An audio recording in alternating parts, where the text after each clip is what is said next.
Yep. If only all the shenanigans that happened in No, between were recorded for posterity. we're just gonna get right back into it because blarg. Hopefully the separation isn't too great. So again, mini recap: we're with Kenna up in the mountains, who has decided not to go back into the forest.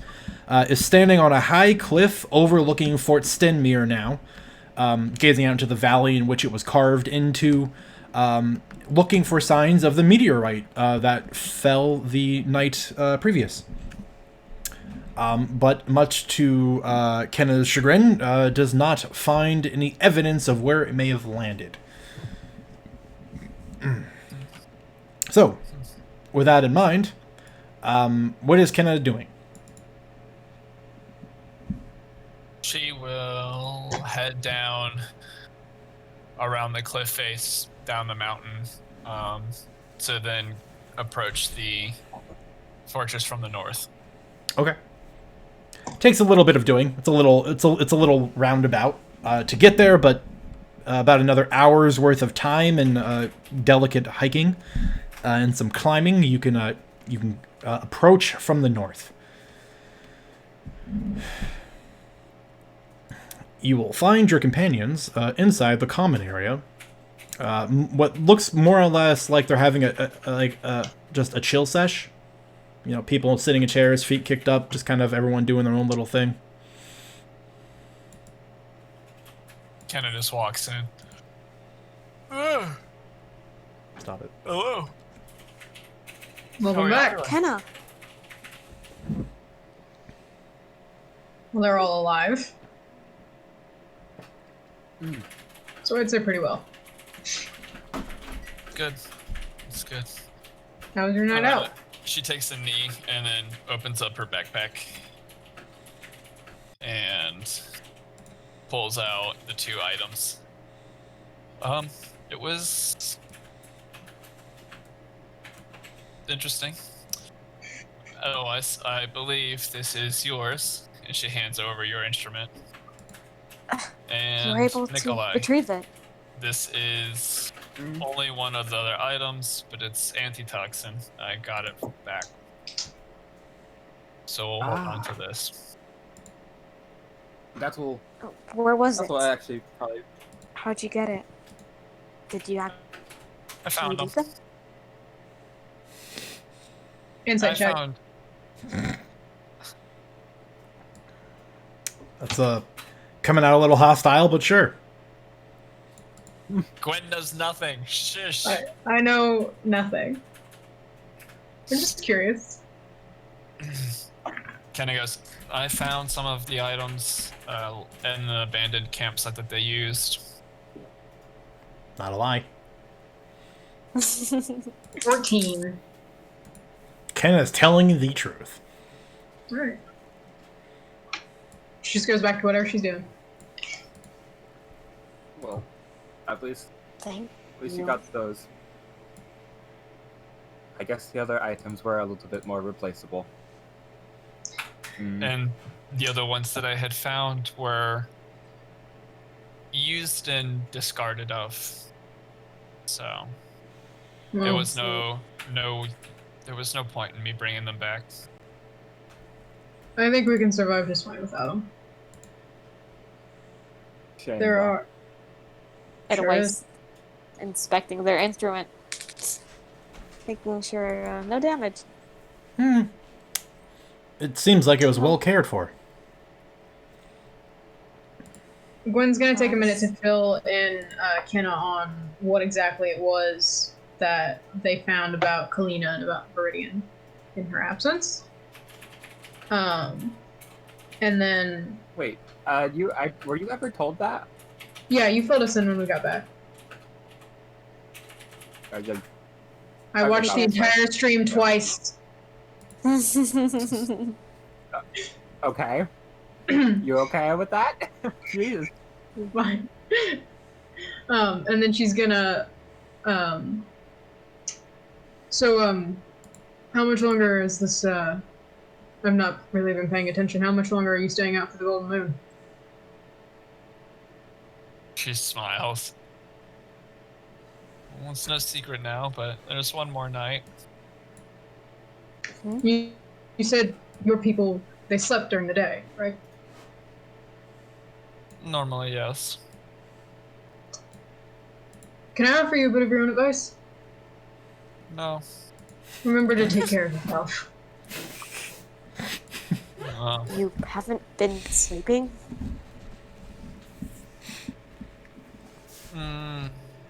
They've No. survived this long without you. They'll survive while you rest. Please. I am surprised to see that nobody is injured, she says as she looks at everybody. I was worried. I assumed somebody was going to either break something, get attacked, get lost, freeze. I don't know. It's good to know that you didn't. Looks over to Nikolai. You're not crushed. That's good. I think we've been managing just fine. If looks can kill. He is staring daggers at you. Level up a little more, maybe you can. Kinda. If when you have rest, we talk later. She'd like to. She you see her kind of her eyes close for a second and she opens them back up.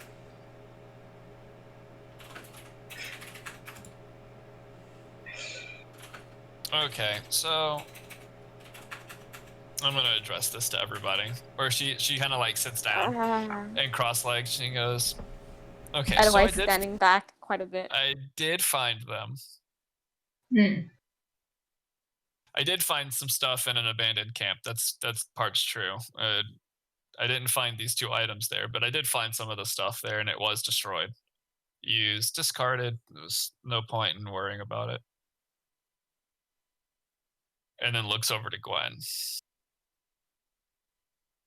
"But you know how they found us? I can take a guess. Same way that the other one found us."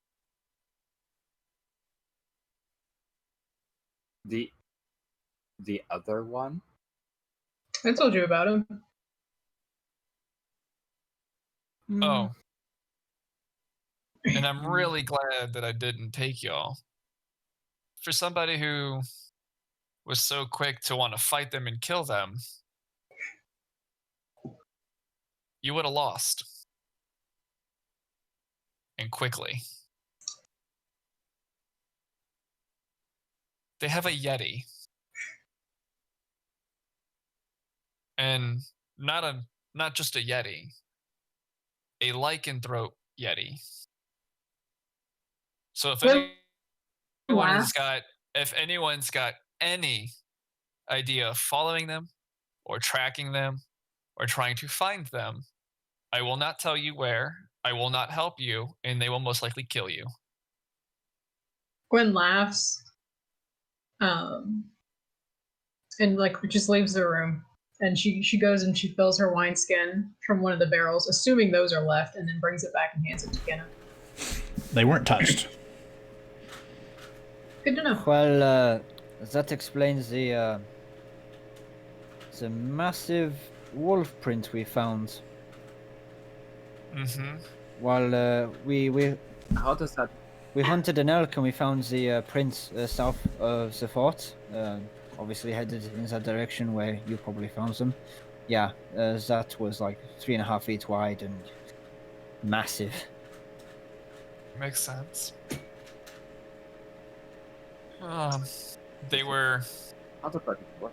a kind people, and they were polite, insightful, and not malicious. They were trying to teach you a lesson that I generally agree with, to be honest.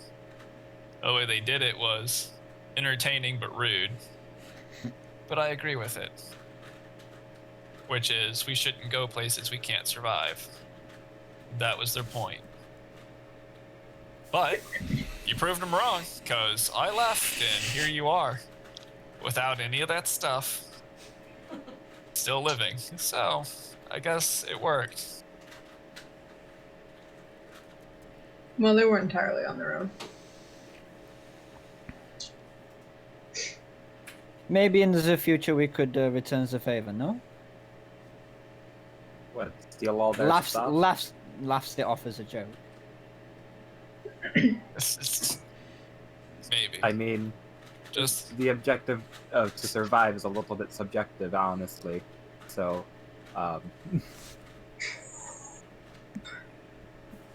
Well, unless anyone has anything else pressing to do or to recover or we get robbed again, I guess it's just hurry up and wait until Krista gets back. If you want, Kenna, you can use my bedroll for a bit of extra comfort if you want. it'll be okay. Because you look kind of rough. Take a nap. No pun intended. take a nap. It was a night, I'll tell you that. Mm-hmm. It was a night. Mm-hmm. Did y'all see that thing come from the sky? I did. It was gorgeous. Sorry, what? What big bright Yes. light. Would Gwen know the word meteorite? Would she know what a meteorite is? Yeah. That's Meteorite. what Kenna though. I'm thinking like falling star type shit. Like no clue what that is besides a bright light. Yeah, I mean, falling star. I mean, it's not always a meteorite, but like, yeah, just go with falling star. You know. Sometimes it's aliens. Yeah. There's a meteorite fell last night, probably 6-7 miles north, as best as I can calculate. I try not to count when I can, but I gave it a shot. So. That's out there. Well then. That's quite an Kenna occurrence. like unpacks all like her gear because she took, she's been hiking around with 110 pounds of gear the whole time. Just sets it down and unpacks it, and then doesn't even sit in the chair, doesn't put her feet up, doesn't bring the book out, just rolls out the mat, rolls out the blanket, and then just leans back on her backpack against the wall, laying on the ground. Mm-hmm. Well, the question is whether we do it without Kenna or not. If we want to go see the fallen star.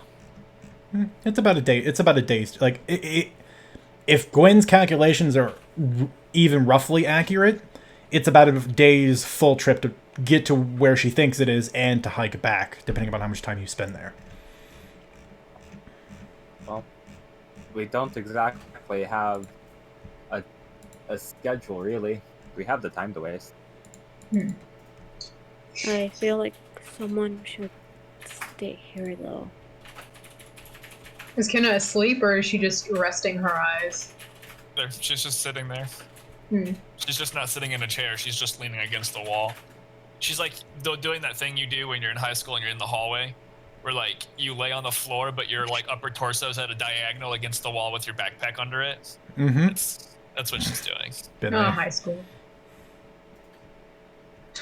Well, if we head out today, then y'all are gonna have to be okay with camping in the elements. There won't be enough time to get there and get back before sunfall. I'm okay with that. Honestly, I think I could use a little bit of time outside of We- the fort. Don't have any tents anymore. No. It is Right. going to be seriously cold, and I am not happy with that. I could build a structure, Right. but I can't provide fire and shelter, but I can't do anything else. Let's save it for tomorrow. Let's just be glad we're all back under one roof. I'm happy to wait until Kenna has got her sleep. Yeah. Might as well. Again, time to waste. I mean, do you guys just want to, Skyrim skip ahead a day? Yeah. I'm Probably. gonna stand in this place for 6 hours. So Although we W visited button. Kalina, nothing important happened. Yeah. I just want to say I visited her.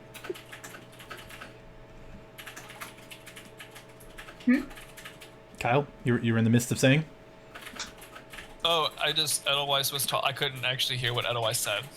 So I was... Were you supposed to say something? No, I just said I probably visited Kalina, but Oh, okay. just to do that, I don't have any scene in mind, so just chilling. Probably with someone like Nikolai to make sure I'm not. Otherwise, If he does want to.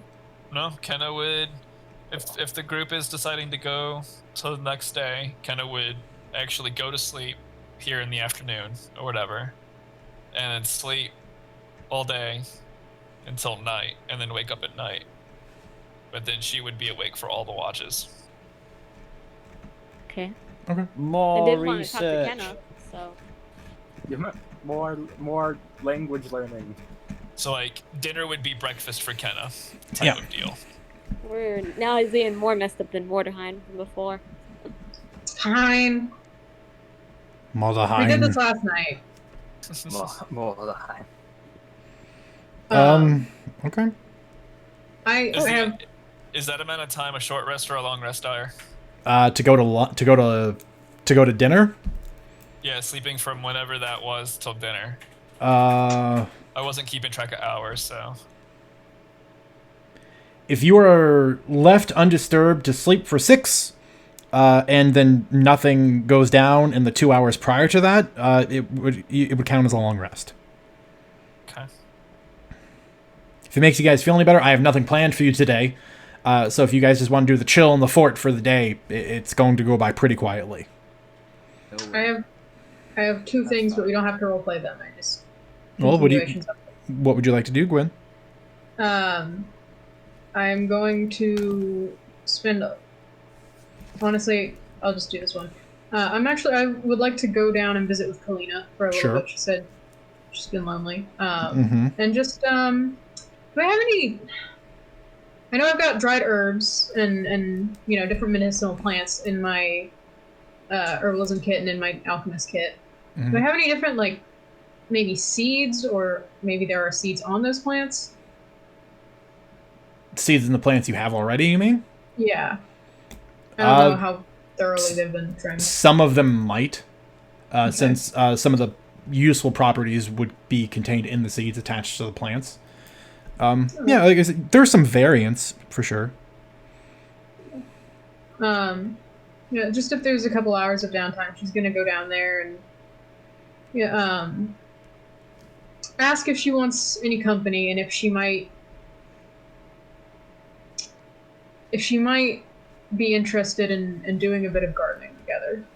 Just because Gwen's missed getting her hands in the dirt and I don't know.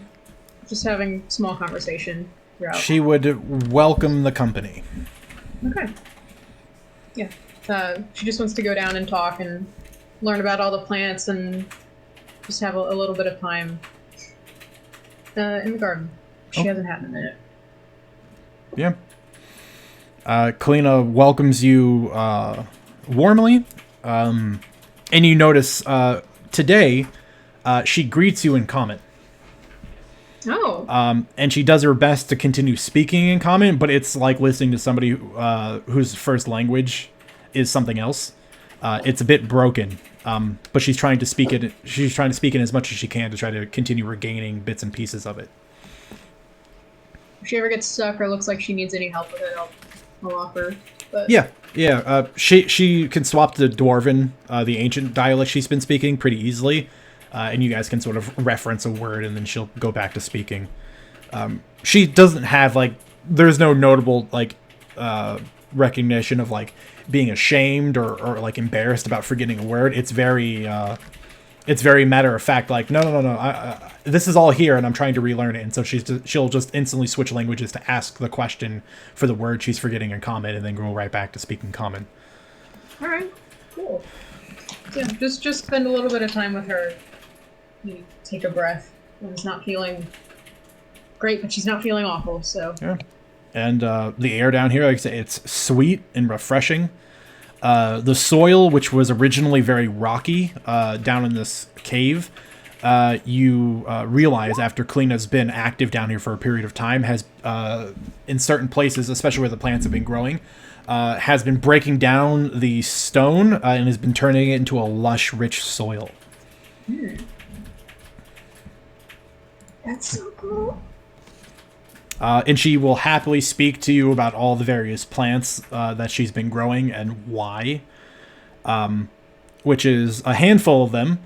She's been growing for the sake of helping maintain proper air quality in the fort, including it eventually working its way up through a handful of networks and ducts that the dwarves built in down here to get into the fort for the sake of their safekeeping when they were actually inhabiting it. So the air quality above ground is going to start getting better and sweeter, and overall much more enjoyable. She's growing food to feed you and the horses as necessary, along with a handful of herbs that will help in case anyone either becomes sick or hurt. There are a handful of flowers and herbs that are useful for medicinal uses. And then a handful of which she just exclaims that she likes the way they look and the way they smell. I love her. Yeah, she's very nice and considerate, but it is provided with the explanation of this was literally what her job was prior to, and even when the dwarves transplanted her, which is to take care of the people that live in the area. It's her and what her sisters were more or less made for. And so, like, it's second nature to her. She doesn't even really have to think about it. It just sort of happens. I like to think that when she keeps like her journal as part herbarium of just like different plants and herbs that she comes across in her travels, and so she like takes it out at some point, like goes over it and introduces her to any plants, or tells her about all the cool plants she's found, and I don't know. I just love this interaction so much. Yeah. Very cute.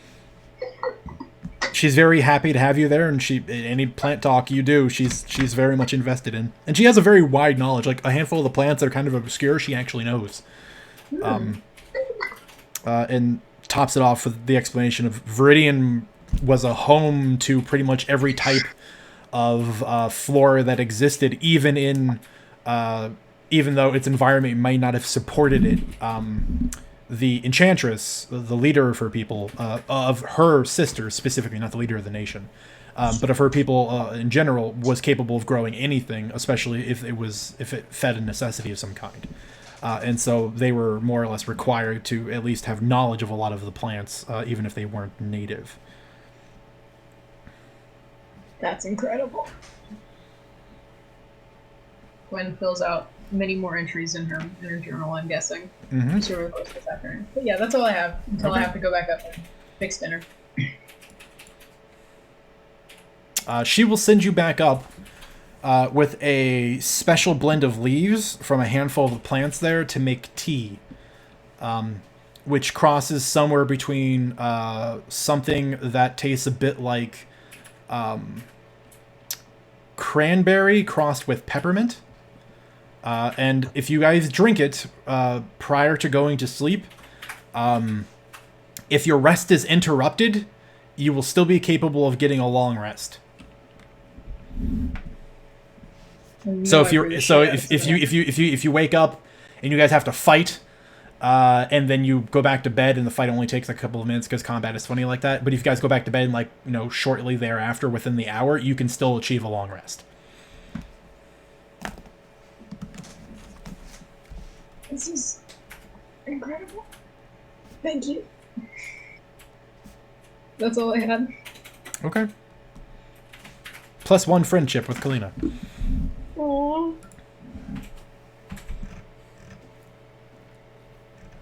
Okay, so, day's activities for anyone else? We got language learning from Nikolai. Yep. We got intelligence check. Yes, please. Uh-oh. Oh. Doing pretty good. 21. Doing pretty good. You can mark another tally. You're just cramming. Who knows? With any luck, you'll just know Draconic by the time you leave. Right? What our team be like? Lars would also like to cram study his way to making bullets. All right, another intelligence tools. check. Or tools to make bullets. Yeah, you're in a That's a nat 20. nice. And total, that's 22. Okay. Comparative to the rest of the time, you've been trying to dream up ways to make shot on the fly, especially in this environment where you don't have standard tools to make pretty much any of the equipment necessary. You kind of have your first breakthrough for planning, and you start sketching out a handful of ideas to make a set of tools that will allow you to at least create shot on the road. This is a big breakthrough. If you get another handful of good rolls, you're looking at we'll make something together. You're basically looking at something. As long as you've got raw materials, you'll be able to start crafting shot on the road. Yeah, which is important, I think. Yeah, being able to make bullets is a big deal for a guy who shoots guns.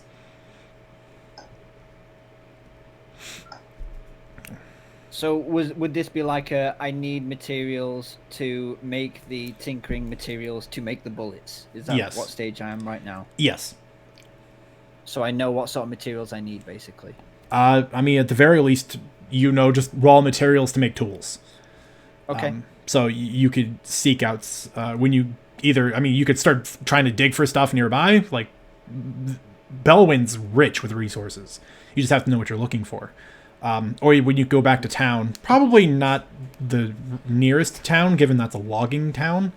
They might have some stuff on the side for businesses, but yeah, you could probably, again, if you buy some iron or some steel, or if you really want to invest in some good tools, you could try to find some more dense materials to make better tools with. Yeah, but you basically, you're starting to put together ideas for a set of tools to make that allow you to make shot.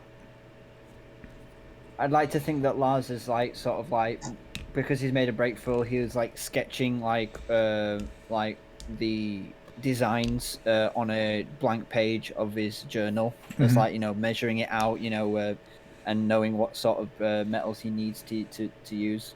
And let's just say that's just the flavor for that. Yeah. Okay.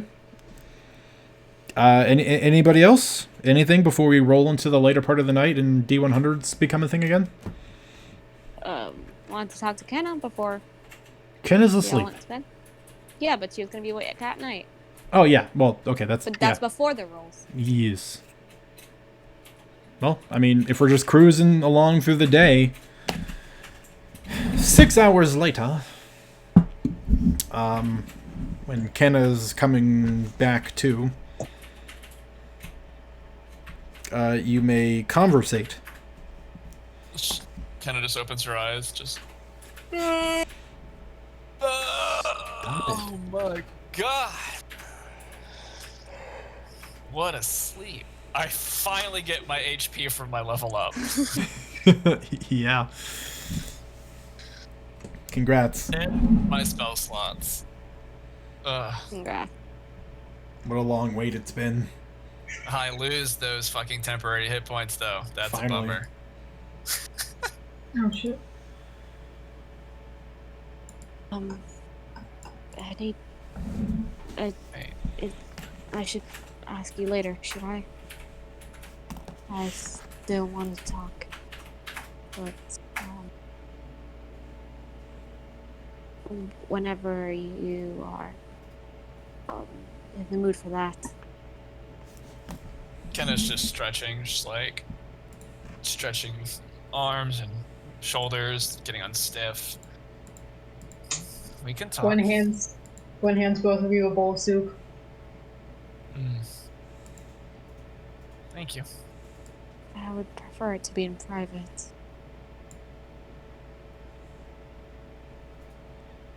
Okay. Kenna just stands up with the bowl of soup. Well, I'm not going to let this get cold, but if you want to talk, we can talk outside. Or we can walk through the fortress. Yeah. Find a different place to sit, perhaps. We can come back. A lot of empty rooms. I'll follow you. Mini. And she just begins to eat. I'll just go down where, I guess, where the side of the fortress where Kalina was going down the hallway. Mm-hmm. I'll do it first now. Well,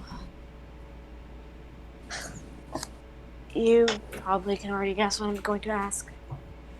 I want to understand why you're okay with when it is a little confusing knowing your nature, I would suppose.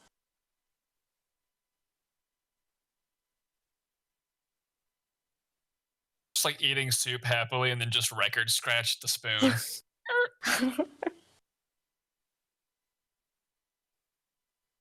They're not going to give you any emotional beats on their face.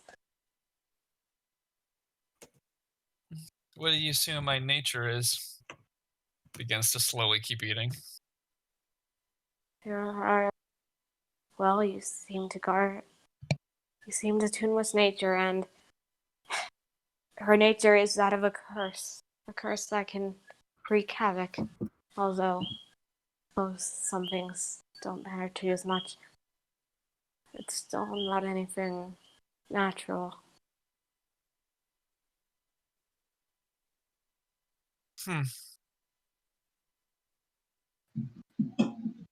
It just pauses and stares at Edelweiss. I always think isn't gonna give anything. Far greater things in this earth, or in this place. Yeah, far greater things in this land that cause more destruction, more havoc, and more problems than Gwen's type. Any part of Gwen that would be of concern is animalistic, and then by far it is a natural instinct. It doesn't matter what the other half is.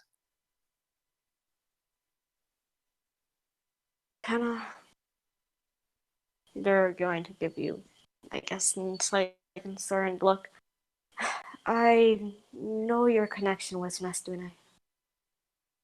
The fire, the death, it's...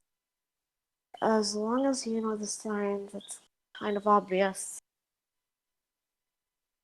And I also know the Fae do not take kindly to, well, most things after the war. Especially something like that.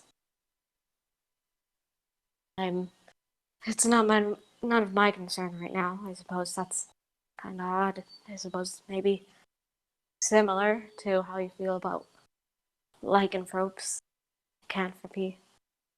But it still strikes me as odd. I was raised by a people who sees all parts of natural life acceptable and defendable, but also fightable. I am not Fae. Surprised you would align yourself with them in some way or form, then.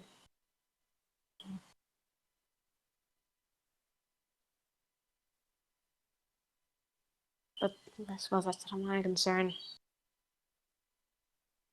I have other things. Let's just say I didn't always have a choice.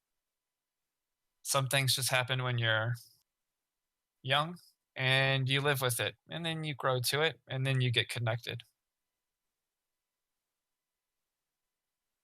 As you talk about curses, is there a wooden object in this room?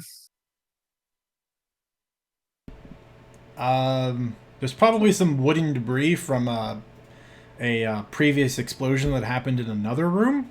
So, yeah, sure.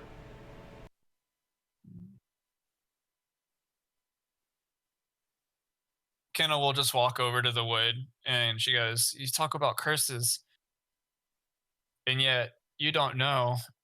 And she leans down and then just spark bears the wood just to ignite. I view that as a curse, and yet you don't seem Yeah, hostile towards it. you seem to have control over it. And But I didn't. meanwhile, inside check. I Insight check. can inside that real quick. With my wonderful insight. That's a 4. Probably should have rolled it more. Seems honest. There's no obvious deception for you to detect. It is blunt in a way that you're accustomed to Kenna being. Always gonna second guess. I know people can lie. I've seen such magic. I've afflicted people before. Still different. I think it's similar, but differences exist, and they are rather key. She kind of just pauses. It is no mere magic, but you can think what you will. But as long as there is something tied to the natural side of this plane, I will defend it and attempt to control it however I have to. I have no issue with Gwen or her other half. One bit, What? Will you attempt to control it? if I have to. She knows that. She's accepted that.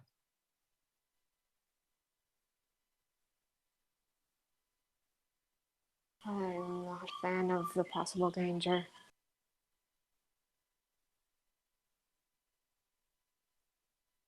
I would lose too much if she were to lose control on me, which, considering our altercation, is more likely to some degree. Well, then how about you fix this altercation? Do not think I could apologize in all honesty. With honesty. I will let it be. That's my intention. That's fair. But just know, I don't share your viewpoint. And if the others have similar feelings, I could care less. As one said, they're as accepting. Well, perhaps not, but accepting. I'm the only one with a problem. And I that's fine. accept that. Problems with people are okay. But everyone is treated fairly. Sorry, I missed that. Kenna just looks at you before grabbing her soup, like off the ground again where she was. Problems with people are okay. But everyone is treated fairly. Am I understood? I do not intend to cause problems. Perfect. I don't either. It's soup. I do apologize for your belongings being taken. It was partly my fault. I didn't expect something like that to happen. Well, I won't be caught off guard again. Would have liked to have. They just shake their head.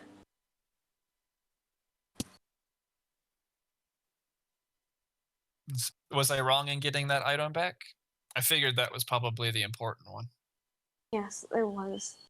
I would have been Another item upset. that is a little personal. Unfortunately, I didn't bring the more personal item, but a little awkward that they have it, but Well, Not the most cherished. it is difficult for me to know what everybody has and wants. If we find them again, I suppose we could ask for it. I don't think I want to ask for it. Well, so be it. I don't have a problem, but for them it might be. I don't know. Nothing.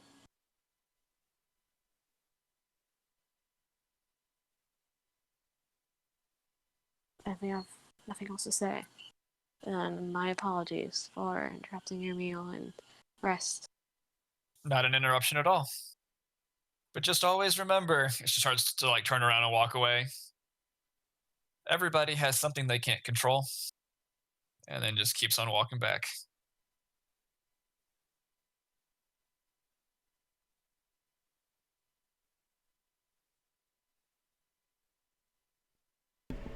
Why are you staring at me like that? I wasn't staring at you. Why do you think I should be staring at you? I felt like it. Yes, because you're kind of dark. I wish I could see your face. Yeah, the sun went down. I can fix that. I can see your face the entire RP. Okay. Well, you return. Soup is handed out by the campfire mom. Yeah. Is,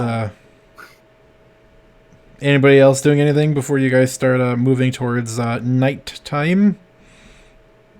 Because the sun is more or less set. I think. Nay. At least for Nikolai. Yeah, I think the noble boys are sitting in the cram corner. Gotcha. Both of you just I've been backed against the wall, Otherwise notebooks going in to your the- hands. Otherwise, going to their own corner all alone. In my astral projection from last week. You still have the bouquet. And I I do, actually like to actually. imagine that while Nikolai and Lars are sort of in their corner, Nikolai's using the helmet to teach himself Draconic, but the helmet is, again, it's dwarven made and it's not meant for races that aren't as hardily built. So I like to imagine he's doing this like riding and the helmet slides down. He's constantly pushing it up to keep doing it. It 100% is. Yeah, brilliant. It's his arm glasses. Yeah, exactly.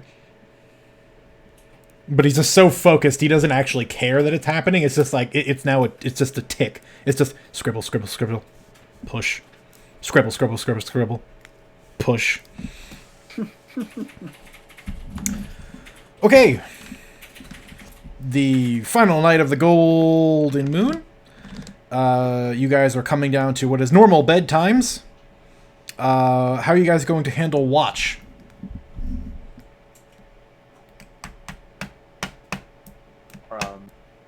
I believe Kenna said that, or Hardy said that Kenna would, or could take all of them.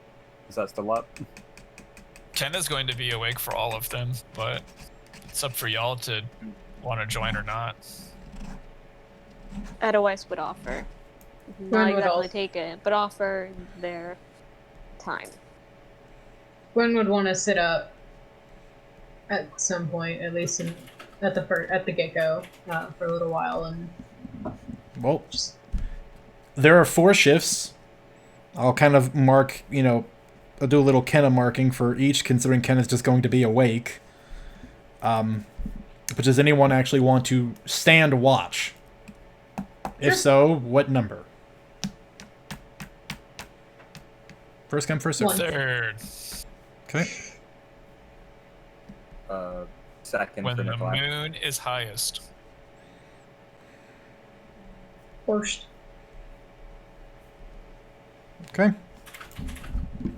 Gonna leave number 4 just loosey-goosey.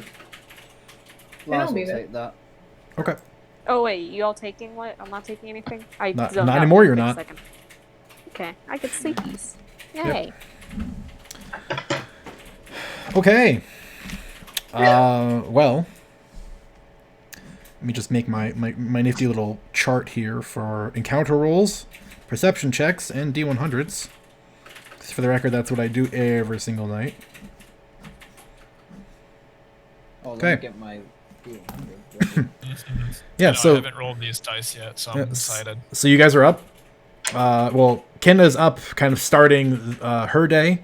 The rest of you are trending downward after a lengthy day of relaxation, study, and self-reflection. The first shift sort of rolls around, where everyone else is hunkering down, but Gwen gets ready to take watch. Well, from the battlements, take a seat. Do some moon tanning. That actually, you know what? Considering current wellness trends, that doesn't have very nice connotations, I don't think. I'm just gonna sit out under the golden moon. Perception check. Perception check. Okay. At advantage. Yeah. And, yes. And let's give Edelweiss something to do. Edelweiss, roll me a D100 for the weather. Okay. Huh? Let's see how the weather is trending. Let's see if I get good weather. I don't trust these dice. I gotta get some new dice. Okay, so apparently bonking the die to my weight actually affects. I got a 96. So that's what happens when I bonk the die of the D100 to this orange weight that's on the floor. Okay. Weather is great. It's staying clear. Comparatively to the last couple of days, much warmer. Perception. Yep. Do you need both of them like last time? Yes. That is an 11 and a 15. Okay. And likewise, I'm going to be working on the bear tooth. Sure. Dexterity check Dexterity? for your whittling project. 12! 12. All right. Yeah, like I said, you've had a lot of time to work on it. And you have to remember, it's really important for everyone to realize the more time you have on something, even if you end up inevitably making a roll for that time you've spent, it is always progress, even if the number is low. Because just time trumps a low roll most of the time. Because you can take your time, you can be a lot more precise, and do it at your own pace. It is only when it's in a small window and a roll is bad that it is tends to have a negative consequence of some kind. So Gwen, you continue to make progress. I don't know. I need to keep a progress bar of that thing somewhere. Yeah.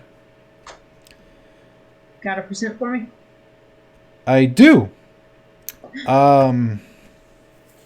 As you are out on the battlements, leaned up casually working on your bear tooth, as has become the norm, you notice somewhere out in the tree line, again, under this bright light of the honeymoon, you see what looks like, and it's unusual, you hear it first, and that's what gets your attention, and then you look up, and you're not sure if it's what you saw, but then you're pretty sure it is, which is, in the tree line, it looks like a figure of a humanoid, pretty average in size, somewhere between, either between Nikolai to your height, somewhere in that range. It's in the distance, it's not super clear, but, not huge, not like another lichen. And it looks like it's running in such a way that it's sort of catching itself between trees, like it's running in such a manner that it's losing its footing occasionally and has to push itself off of a tree to keep running. And you can tell it's pursuing a small to medium-sized animal of some kind, like a size equivalent to like a big dog. But it is not a big dog in like shape. It isn't a wolf that it's chasing after. It looks like it's chasing after like a fat gopher, maybe. A raccoon, perhaps? Yeah. But the thing that is unusual about it, other than the fact that there's someone out here again, which this was the worst abandoned fort you've ever seen before in your life, they look kind of manic in doing it. And that's what looks weird. Do I catch any sort of... What? Do I catch any sort of scent coming in off of them? No, the weather's too fair and they're too far away, so there's no wind carrying any scent towards you or anything, so no, you don't catch anything. About how far? It's out on the tree line, so it's over 100 feet away. And how fast is it moving? If you could imagine someone, like I said, this is what it looks like. If you imagine someone who's not eaten for a week, and they see the first living creature that they think they can consume for food, that's what this person looked like they were chasing. So it was quick, but they were fumbling from time to time because they're looking at the thing in front of them and they're not looking where they're going, so they're tripping over roots and rocks occasionally. And so they're catching themselves on trees and pushing themselves back up and then chasing. So quick, but, for someone who can turn into a wolf, not very quick. Only I could turn into a wolf right now. You could certainly try. You bloodbath. I am going to just sort of let out like a low whistle and start to extricate myself from the battlements and make my way in that direction. And just, if I don't know if I'm passing Kenna on my way out or if I'm just taking the way down, but I'll probably just call out all the same. Something out in the woods. You mind holding down the fort for me? No pun intended. I swear, I say it all the time. No, it's fine. It's one of those. In this world, I feel like that didn't really crop up as a thing, so it's like, it's just that's a Gwen's thing. Make it your own. Just like whatever else we named after Gwen at the beginning of the session. Of course. Yeah, no. Ken has just been reading Bones of the Earth the entire time. Just like 4 almost 6 hours of reading. Gwen's gonna start off on a steady jog and try to. Oh god, this is a terrible idea. Try to get this kind gentleman's attention. Okay. All right. So you take off in pursuit at a brisk jog. Again, for someone who is aware of their surroundings, has moved through this area quite a bit, you're a bit more familiar with the terrain, you're keeping an eye out, you're not tripping like this guy is. It takes you the better part of about 10 minutes to catch up. Yeah. To the point that you can sort of see, like, 30 feet ahead of you, kind of making their way in between the trees, still after this creature that is screeching and skittering away from it. Just kind of narrowly avoiding it whenever this person dives for it. It just sort of gets just out of the reach and continues running. Does this look like a humanoid? Yeah, it looks like a person. Now that you've gotten this close, it looks like a person dressed in warm fur traveling clothes. Oi! All right. Call out to him.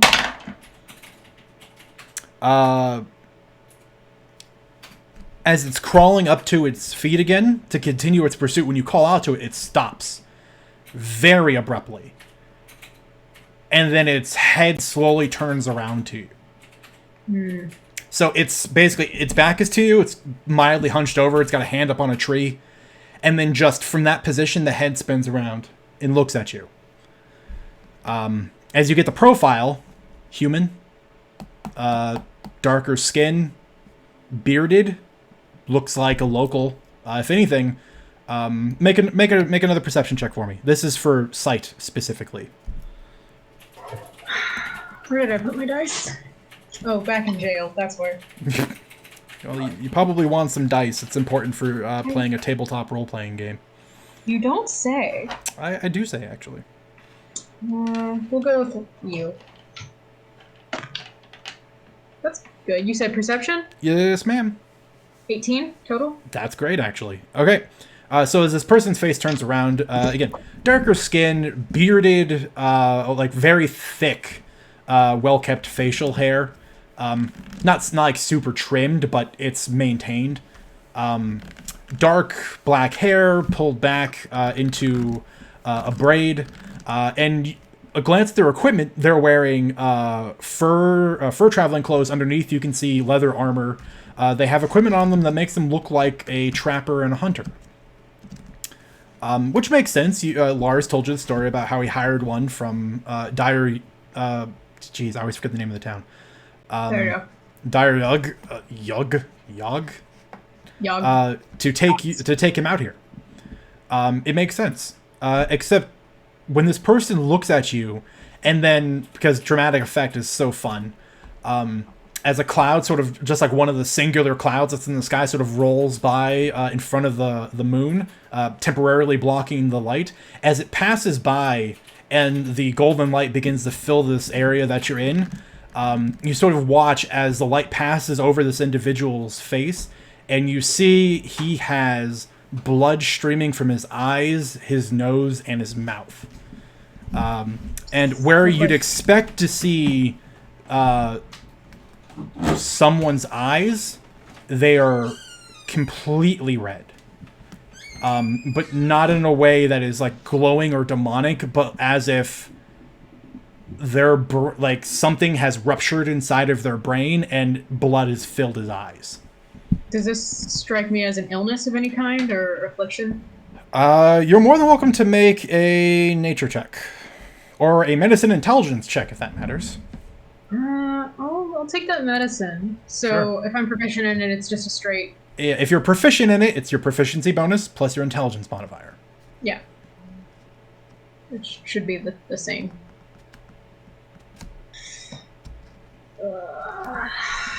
Why? Can I just do a medicine check? Well, it is a medicine check. It's just intelligence-based. I know, but my intelligence sucks and my wisdom is good. Yeah, it's a 2-point difference. 5 plus 2 plus 1, 8. You don't know what it is, but you definitely think the man is sick. Or there's something wrong with him. As you're watching, the whole body turns around and begins slowly pulling itself through the trees towards you. And Hold a moment. And with each step, he begins to build momentum. How far am I from... 30 feet. You are 30 feet away. How far am I from the fort? It took you 10 minutes to catch up. You're a good couple... You're like 300, 400 feet out. He's closing on you.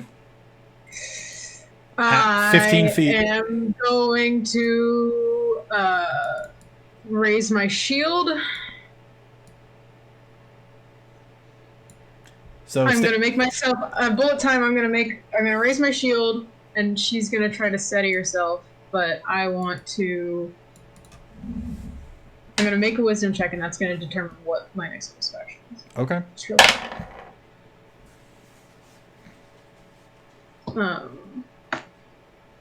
Natural 20 plus 3. So.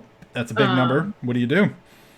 I'm going to cast Cause Fear on him. Okay. So. Whew. I think it's just a save. Wisdom saving throw. Yeah. All right.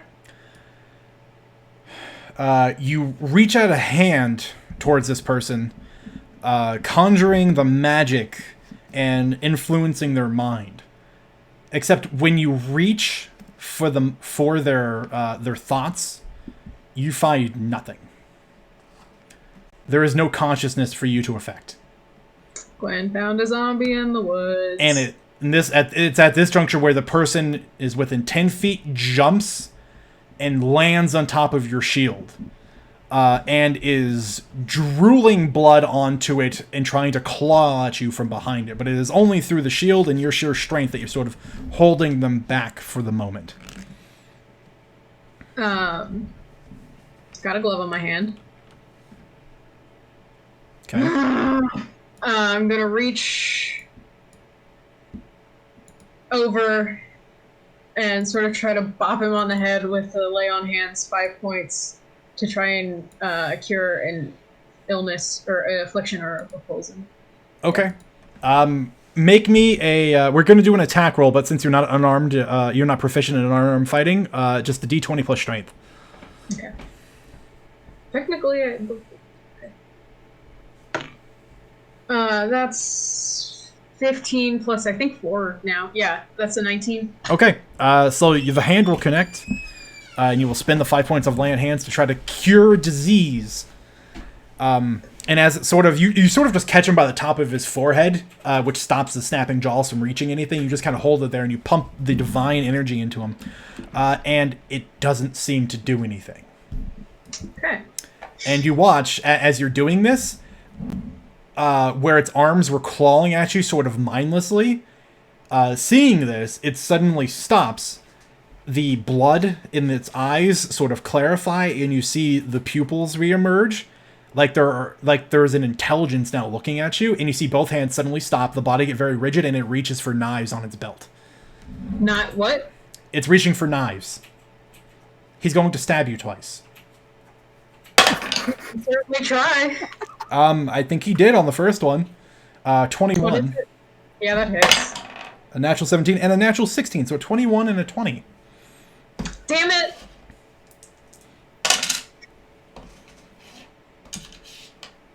Okay, 4 plus 1, 5. Hang on, basic math is really hard some days. 9 points of piercing damage from both dagger strikes. 9 points total or 9 points? Total. Each? Okay. Yeah, this hunter's got a +5 dex mod. You're in trouble. Yeah, she is just going to shove him back. Okay. Are you actually going to shove him back? Like onto his ass? I don't know. Are his eyes still clear? The pupils are remained. They're still blood red. Okay. Oh,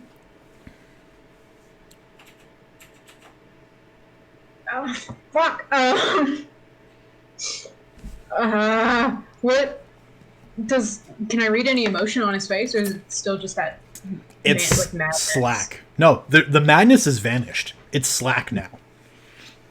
But like I said, the eyes watch you with an intelligence. But the rest of the face, it's almost as if something is watching through its eyes, but doesn't care about the rest of the features to be bothered to use them. Do they look injured otherwise? Other than a couple of scrapes and bruises on this person's body, nothing that stands out. He has a bunch of blood running down the front of his body, though, like covering the furs in his armor. But that predominantly looks a lot like the blood from his nose, his eyes, and his ears. Less than stellar. I have divine sense. The presence of strong evil. Can I invoke a divine sense? Yeah, you want to throw that into the chat for me real quick? Yes, sir. Rapid diagnosis while under pressure. You do not detect any celestials, fiends, or undead. But that being said, the divine sense does detect something that is off.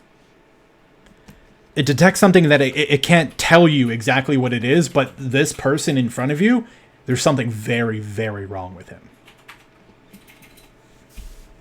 Yeah, she's just gonna, with that, use the shield and just sort of push him back to give herself space and just sort of fall back into like a defensive position and just, I will give you this last chance to let him go, or I will put you both in the ground. Are you trying to intimidate them? I would like to attempt. It is one of my oath tenets. Okay. So I am going to, I don't remember exactly, but it's something along the lines of acts first, ask questions later. Sure. Well, make an intimidation check. Okay.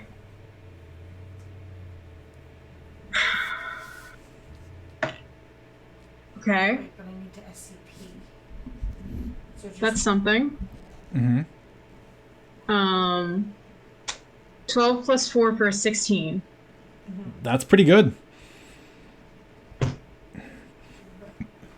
The entity that you shove away with your shield stands back 5 feet. They are not in a defensive posture, or one that even looks like it's meant for fighting. Its arms are slack at its sides, but still holding onto the knives. Its head is twisted off to the side. Its body is just sort of standing up perfectly straight. It's everything about it seems very unnatural. But these pupils and these bloodshot eyes are staring at you. Yeah. And you deliver your threat, and there's a moment where the head sort of snaps very rapidly to the other side. Yeah, I can also give this the folder. And then it just rushes you. Or other right. Oh no. Because I also don't want this to be a copy to Bum, ba-dum, ba-dum, bum, ba-dum. I'm considering hard coding, but Well, the first one was a 2, It's bleeding? so I'm gonna miss. No, it's attacking you. No, but it is bleeding. From its mouth, covered. ears, nose, and eyes. Okay. And the second one? The second one was a natural 20. Okay. So... Oh, okay, and I rolled a 4, so I dealt as much damage as this creature can possibly deal, which is 10. I have to make a thing for that. You do. Which, honest? No, I didn't have to make a thing for the other because my PC or my threshold is yeah, not. I could do copy then. But it's at advantage. It is. Because you're juicing yourself. The highest is a 12, and my affliction level is a 5 right now. Yeah. So, but that doesn't matter. Mm-hmm. 10 minutes from the fort. I'm sorry? 10 minutes from the fort. Correct. Yeah, roughly. Yeah, it's She goes bloodthirsty anyway. by Oracle I teach in DBA. Okay. And it's us. Just something about that. Yeah, Everything about this. well, there's something appropriate here. I need you to make a D100 roll first. Because, this potion might stop you from doing it. As it was intended. Yeah. Let's see. Where's my percentile die? There you are. Do I want high or low? Not telling you. 50 even. Wow. That is literally the worst thing you could have rolled. What? You try to go bloodthirsty, and it does not work. The potion dampens the instinct. Alright. And it hurts, for the record. Yes, but it sudos to it. Alright. Oh yeah. Do I still have action? Anything? Yeah, we've been in a weird soft initiative because there's only 2 of you, so it's been sort of going back and forth. Yeah. But you attempted the transform. Well, no, he stabbed you, so that would have been a reaction to it. So technically, we're on your turn, air quotes.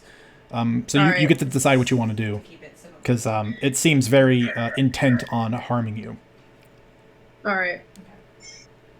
Pissed because her preemptive measures to make sure that exactly what she's doing right now worked. Uh-huh. A little pissed about that. So instead, she is going to bonus action cast Searing Smite Okay. on herself, and then go in for you're gonna just try to get him right up in the guts, just under the shield. Okay. So Live already has these scripts verified. Right in the middle. Make an attack roll, please. Where's my dice? I don't know. Here, in my lap. I'm sorry, guys. I didn't mean for this to take forever. I thought he was just a starving orphan in the woods, and that maybe I could help him. Yeah, the funny thing is, you're the one that keeps getting all the encounter rolls. All the other ones, everyone else has taken ones has been below 10. You've gotten a 20 and a 19 so far. I just wanted to help the starving man in the woods. Damn it. Reminder that you can hit first and then decide to cast a smite. That's not Searing Smite. Oh, really? Weird. Searing Smite only lasts. They're for a spells. Those smite types are spells. Divine Smite, you decide only after you have hit if you would like to smite. The spell ones are a bonus action to cast the spell, and then while it is active, during the time when you hit with it, you can choose to activate the ability, consume the spell, and then deal whatever its effect is. I'm a dummy. Continue. So not great. But not terrible. 7 plus 6 for 13. It hits. It just Okay. hits. Alright. And then damages. Are you going to use your Searing Smite proc on it as well? Yeah. It's a D8 plus And stuff. she's using Yeah. our scripts, which is gonna eat all the distro. Searing Smite is an extra 1d6 fire damage. Yes. That is a fat 2 plus a D6. No, fat 2 plus 4. 6 plus a D6. Yep. What's math? Just numbers. Just numbers plus another 1 fire damage. 7. 7. Are you interested in smiting? Oh, smiter? Divine smiting. Yeah. Sure. You I haven't got gotten it. to smite anything. I'm itching to smite. Let me drop another smite on his head. Sure. That's an additional 2d8. Oh, suck shit and die, little man. She doesn't. That was gonna be my other suggestion. It's like, can you just... Okay, that's better. 6 total. Okay. So 13. Yeah. Okay. This creature charges at you with its daggers. The first one you managed to easily deflect with the shield, but it actually, in a very rapid, unnatural movement, snaps its other arm down below and underneath the shield and actually catches you in your side with its second blade. Using that opportunity, you shove it away with your shield, and as it's sort of catching itself, you rush forward. I'm assuming you're using your broken longsword still? Yeah. Okay. You rush forward with the broken longsword. Getting a low, despite the fact that it's broken, it's smaller, therefore very maneuverable. And you manage to get over its guard with your shield and then come underneath with it and jab it right in through its stomach into its rib cage. And there's just this pulse of bright, flaring energy. And you just hear something hissing. And as it hisses, the creature's body goes slack. But its eyes, which are staring at you over the rim of the shield, are still moving around rapidly as if it's taking in all of your details. And then you just watch as the color drains from its eyes, begins bleeding out onto its cheeks, into its face, and just blood begins pouring from every hole in this person's body, like you just undid a tap. And it goes slack. The weight just all leans onto your sword and shield.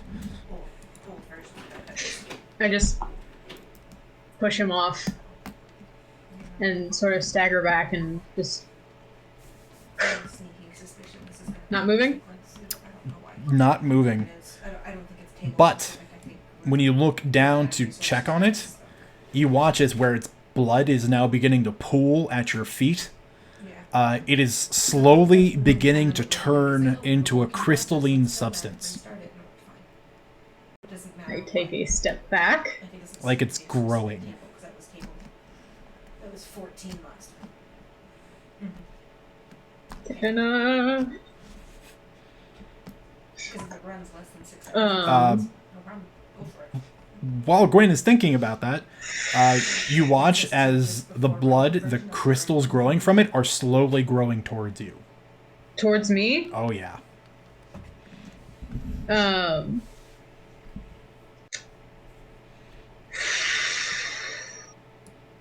Interesting. Mm-hmm. Closer and closer. How fast? Alarmingly fast for what you think slow-moving blood in the cold should be.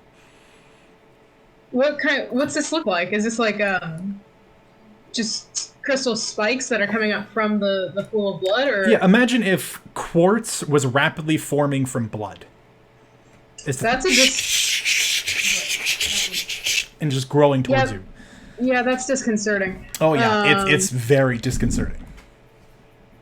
Why don't I have any fire? Right, and that's It's beginning to grow onto your boot. 9 days are all gone. I'm moving away from it. I don't want it to touch me. I just Yeah, well, I haven't checked. fucker. I'm going to throw a torch at it. So you're gonna I'm gonna back let up, take out a torch, strike the torch, and then throw the torch at it. Sure, why not? Okay. I have ideas. Yeah. They're not good ones. Yeah, you do. And it grows up and over and around the torch and smothers it immediately. Cool. Yeah. So Bye. 4 days are all gone. 15 Y'all have seen Pirates of the No, she's just minutes before days are not a fan of that. As you shouldn't be.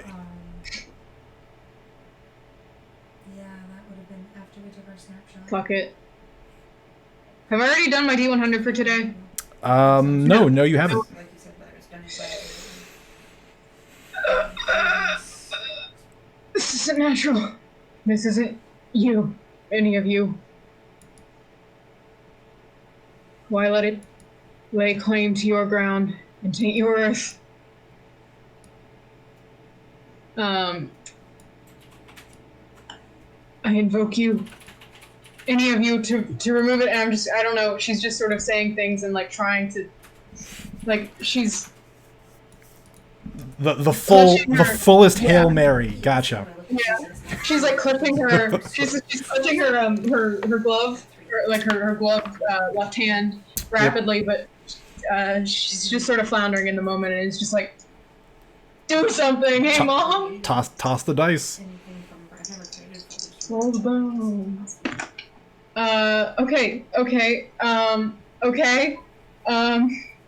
That's a 7. Fuck. The other one is a 7. 70, so it's a 77. Oh, okay. That's a very lucky. Everything's 7s. Gotcha. There's a lot of 7s, I was really confused. We're coming up 7s. Which unfortunately for you doesn't do anything. Alright, I'm out. Okay. Gwen turns and runs. Yep, I'm out. But above my pay grade. After a couple of minutes, it's not quick enough to keep up with you at a jog. Mm-hmm. So you don't. So I mean, after a little bit, it doesn't look like it's following you. Okay. Yeah. No. Because if it is the file move service, that's it. Again, for example. I am going to run back to the fortress. And she's been stabbed and she's bleeding, and she just sort of like leans against the door frame, and she's just like, "Hey, Kenna. Hi. I need a favor." I see you found something. Fair. Yeah, you could call it that. She's just sort of like looking back, and she's just so you wouldn't happen to know anything about she just sort of explains what she's seen, but it's I can't even figure out a coherent way that she would do it. So she's gonna explain what she's just come from, and how she got there, and now there's quartz growing from blood on the ground, and it's mean, and it does not like me. But I think I outran it.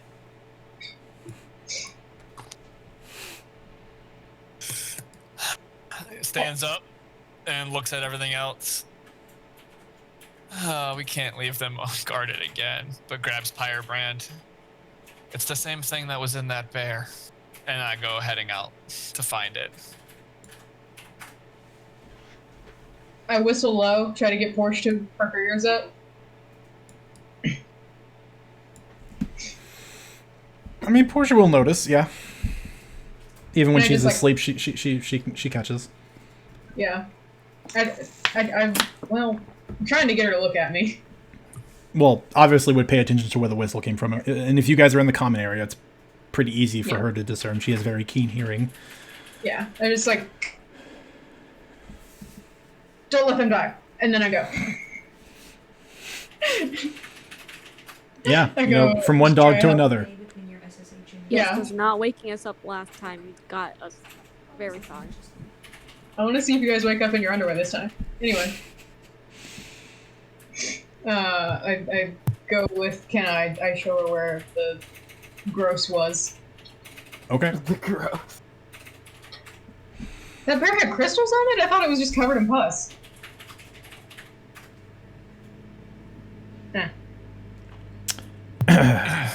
So, striding back out in the way that Gwen came, which is pretty easy to find. There are a couple of little specks of Gwen's blood along the way from the good knife wound that she took. Did Kenna hear anybody wake up when we left? Was run at 15:21. Unless anyone was actively listening, you know, like if they prepared themselves previously to be like, I'm gonna sleep lately so I can get up in case something happens. I don't think anyone's gonna really come to. Edelweiss didn't take. Okay, never mind. Can I retcon something? Edelweiss didn't take a watch. I thought we all took a watch, but we didn't. I'm gonna wake up Edelweiss. Yeah, Yeah, this is happening on the first watch. So Okay. like everyone else is settling in. Like everyone else they've been asleep for about an hour. They're just gonna start all wait. Problem in the woods. Looks at you, sees all the blood.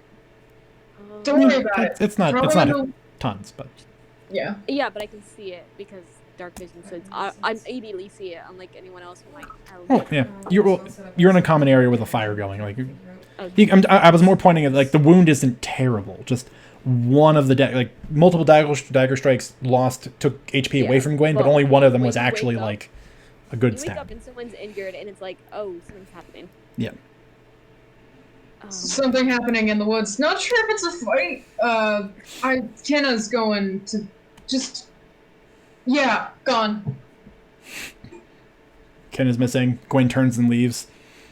Oh dear. Kenna's fine. It's fine. Don't worry about it. Gone. Yep. I'm headed in whatever direction I was pointed to. Yeah, I'm sure like Gwen is catching up shortly and a couple of steps behind you, and you guys head off together. What am I? They do have access to secret lists. As I said, it's a few minutes out, I'll just say, hey, can you? but it is pretty easy to find it for one reason alone. With the moonlight overhead, it's pretty easy to spot the occasional speck of bright red that dripped from Gwen on her retreat. And it leads you back to, and both of you are surprised when you see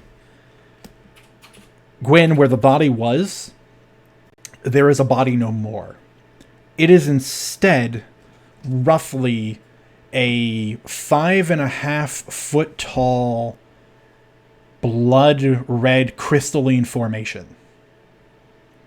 And surrounding it, you can see bits and pieces of torn fur, leathers, and at a mildly more gruesome glance, pieces of flesh. With the moonlight overhead casting through this large crystalline structure, you can see the darkened shapes of what looks like the weapons it was carrying and the bones of this individual.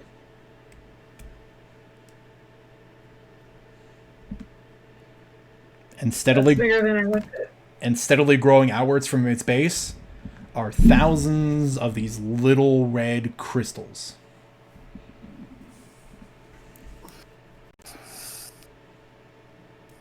At glance, same thing from the bear.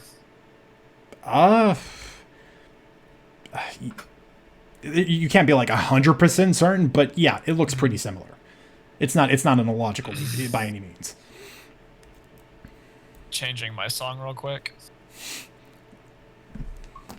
Right, we need tension. No, I just put on a song from Kenna's playlist.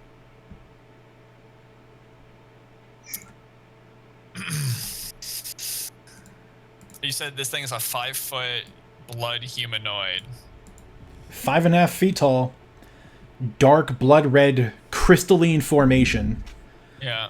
surrounded by fur and leather and bits of flesh, and inside of it, the light casting through, you can see more solid objects, knives, what looks like a quiver, and arrows, and enough bones to probably make up a person.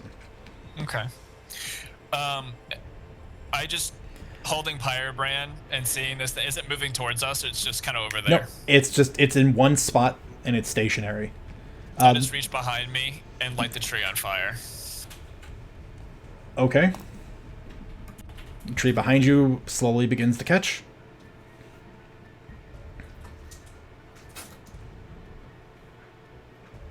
You gonna be okay?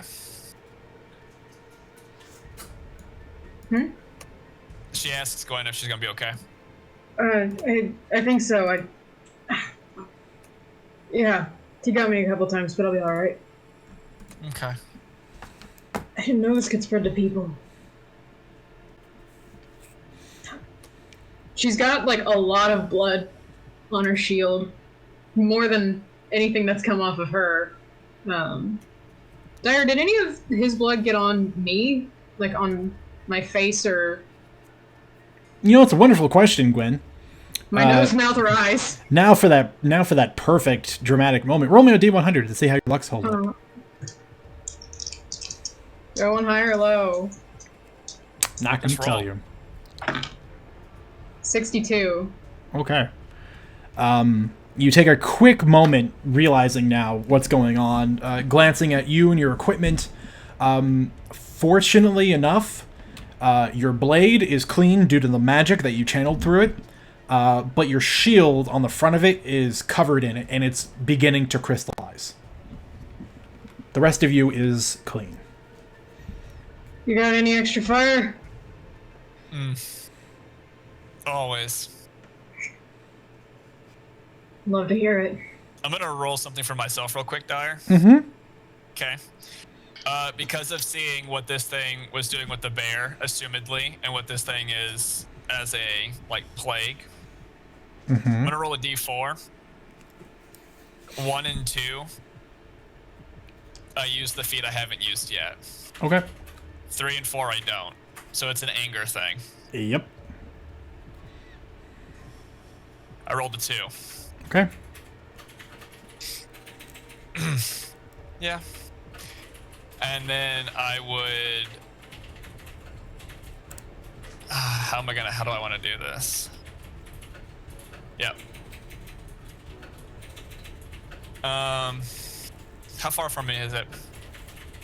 Depends on how far you guys chose to stop. I'll let you set the number.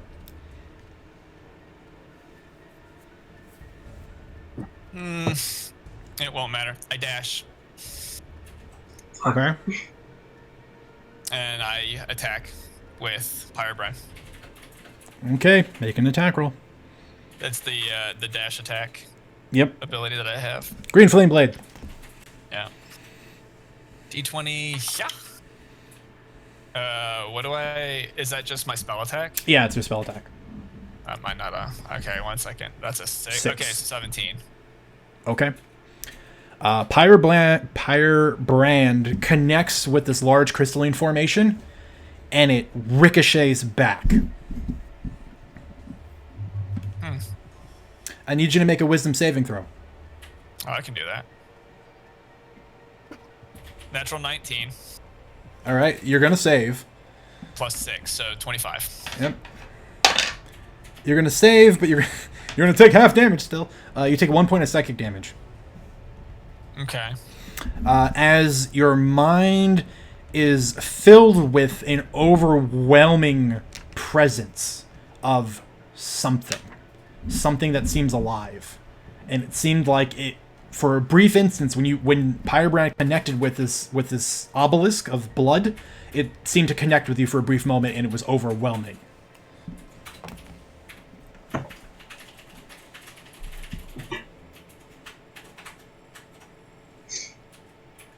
The crystals at the base, the very small ones, the ones that are very fine, kind of like what you'd expect to see, like frost growing on the inside of a freezer, like that fine, are beginning to grow in your direction. Actively, just like...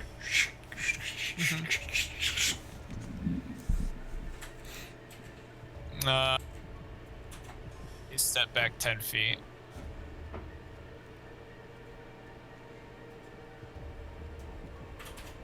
That's it. Okay. I got nothing else. I mean, that's an action bonus action. Yeah, I mean, we're not in initiative order. Oh. It's not doing anything.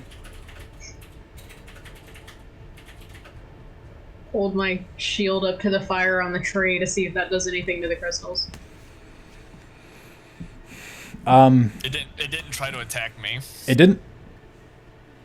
Just attacking it seemed to do something to you.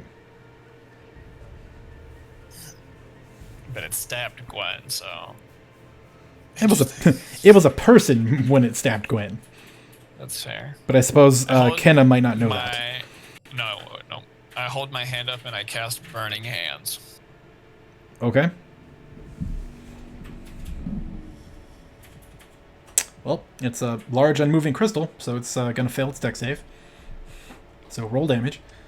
While you're rolling damage, Gwyn, the fire on the tree does push back the growth of the crystals on your shield. You think if you take enough time to make sure the coverage of the shield is all met with fire from the tree, it'll probably get rid of all of it. Yeah, I can't do anything else, so I'm just watching this unfold in case I need to intervene, and otherwise 15. I am just doing that. Okay. The fire from your hands erupts forth in a large cone, lighting everything in the radius ablaze. The crystal seems to, at this moment, begin to slowly bleed from certain places. Its structure more or less remains the same, but some of the edges are a little less sharp. And as you'd expect, sort of, ice beginning to melt from, spring warmth, you just kind of watch as trickles and trails of blood begin running down its smooth surface into the snow. Does it look like it's coming from within? Hard to say. It all looks like one substance. Again, it's literally like watching an ice cube melt.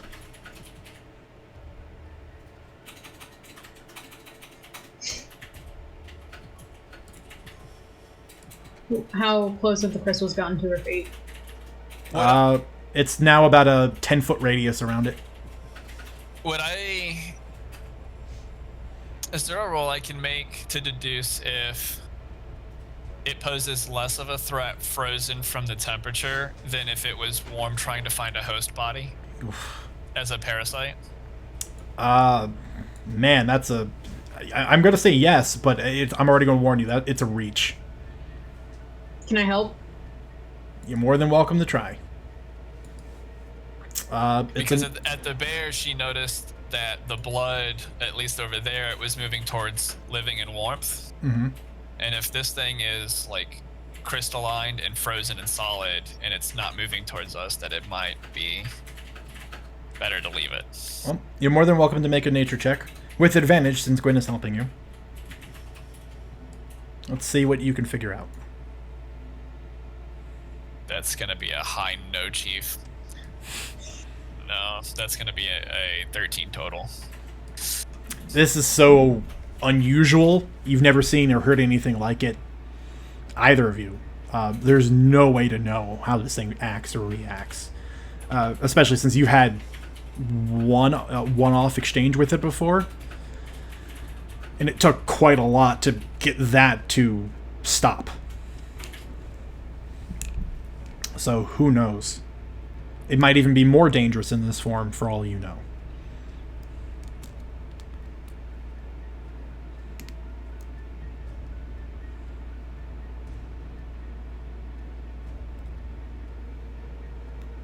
Kenna warns Gwen when I hit it, something was there, and it tried to attack my head, my mind. There's something wrong here. Yeah.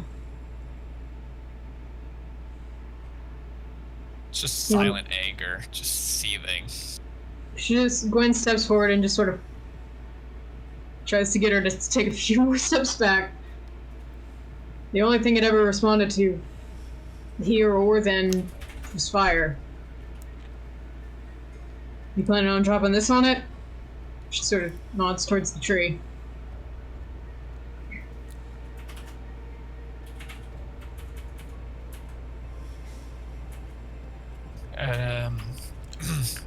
Not originally. I was going to just light this whole place on fire to purify it. That could also work.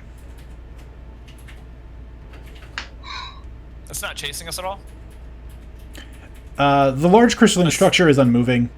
The small crystals growing outwards from its base continue to move towards you, although it's recovering since the burning hands did do a decent amount of work of destroying a lot of the crystals that had grown in your direction.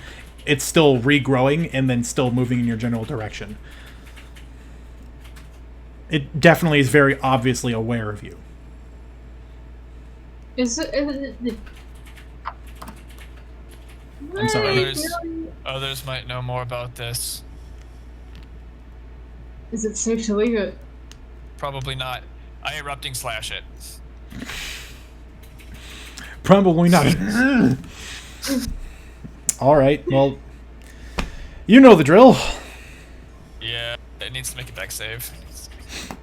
You know what would be a big help right now? It's gonna fail. Crate full of alchemist fire. You know, you're not wrong. Grateful Alchemist Fire would be very useful. Oh my, fuck, I haven't done this in forever. So an Inferno is 76. Okay. Yeah, if you spend every charge in the axe. Yep. That's 4, 5, 6. I'll have to roll one more. Do you want me to go get the others? Gwen's in the middle of swinging a very big axe. You gotta give her a second to breathe. Can I see this fire as it happens? Just one second. Did you go outside? I'm standing by. Okay. Outside. Okay. I'm standing at the doorway. That's not. Then not likely. That's not bad. Not bad. What? If you're just standing at the doorway to the fort, if you're not on the battlements, you won't see it. That's the easier way to explain. Standing at the door? No. Yeah, actually, battlements would make sense because I'm looking at a lookout. Okay. Because I can see like the way and. There's a flash, Kyle. Oops. 25. Okay. Ooh. Plus 1 from Spark Bear for fire damage, so 26. Right. All right, you bring Pyrebrand down in this huge arc of fire that sort of scythes outward. It cuts through the snow, melting all of it instantly. I forgot a d6. Shit, sorry. Well, I'm at 26? Yeah. Yeah. I'm at 31 now. I rolled a 5. All right. As it cuts through the snow, melting it instantly, the rock underneath becoming bright and orange at the heat. You watch as this rippling wave of fire and energy strikes the crystal, and it passes through and over it, melting everything behind it for a large line. Everything in and around the general area is set ablaze.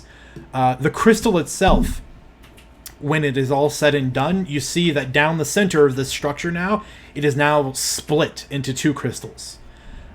There are pieces of burned bone jutting out from the sides, and it is, like I said, it's like watching, if you've ever seen if just seeing icicles melt, it's kind of like that. There's edges of this dark red substance running down the sides of it as it melts, but it's still holding shape. Perhaps much to your anger.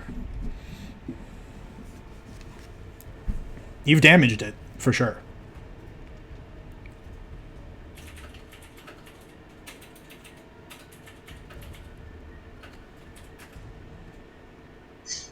Do you want me to get the others? Yes. She nods and heads back towards the fort. And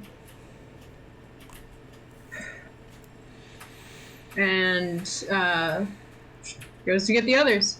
In the time it takes her to get the others real fast, what I'm going to do is not keep fighting it. I'm going to actually walk around and light every tree around it in a circle on fire. Okay. Duly noted. Draws a lot of attention, but that's a big visual cue for everybody else in the fortress. Yeah. It's like another sun is rising. I am going to, on my way back, just sort of like check over the wounds that I took from this creature and check for any weird growths or any signs of infection or anything. Sure. Investigation or medicine check. Okay. Alright, we'll make that a medicine. I don't trust you. Maybe I should. I shouldn't have. 10. Okay. You head back towards the fort at a jog, kind of taking a moment to sort of, go over your wounds. Most of the dagger strikes sort of only clipped parts of your armor and skidded off. It was only that one blow that it got up under the shield that sort of cut into some of the chainmail on your side that actually penetrated and scraped against your ribs that you're actually bleeding from. And at a glance, because again, underneath, you'd have to actually probably de-armor yourself to really get a better look at it. But at a glance, there's nothing weird or unusual about the wound. Alright, yep. I just go back to the fort. I get everybody. I get them all up. I say, we've got a situation out in the woods at the perimeter. Gwyn, don't you? I'm assuming you alerted 808 since they're on the battlement, so they're already heading towards kind of.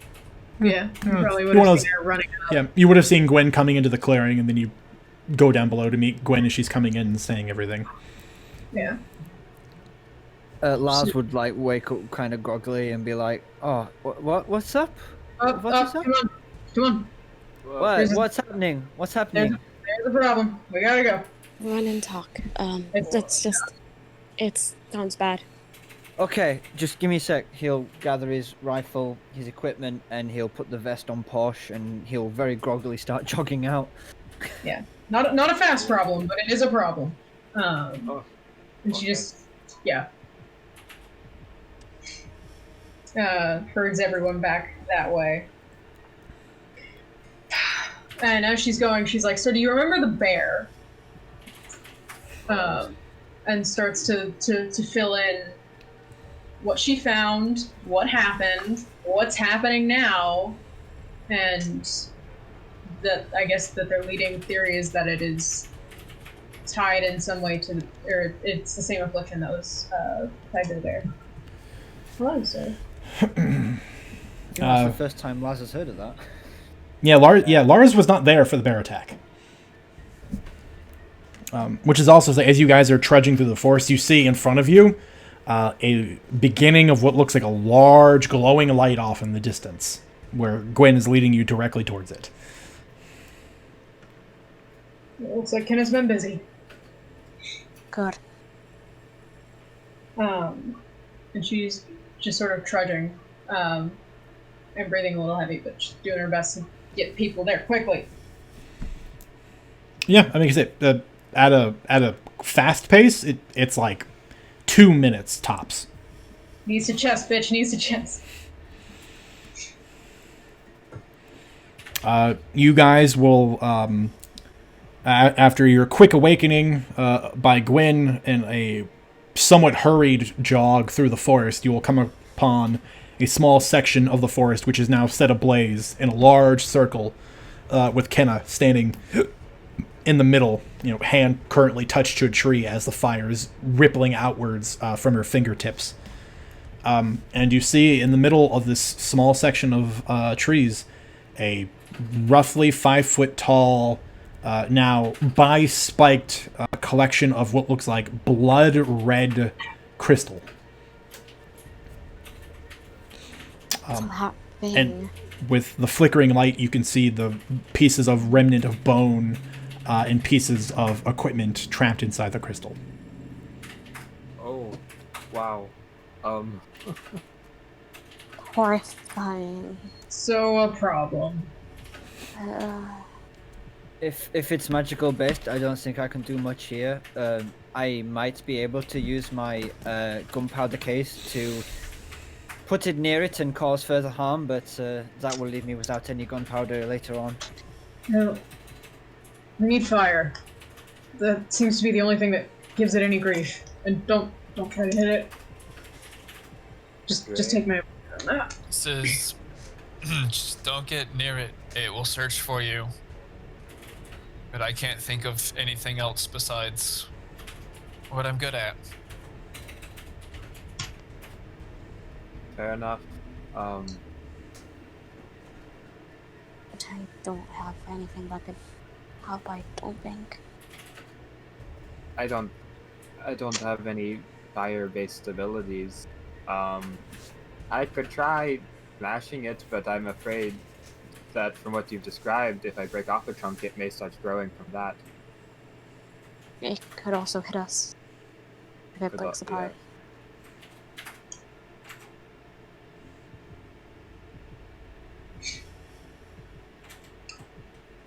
Any idea is better than no idea.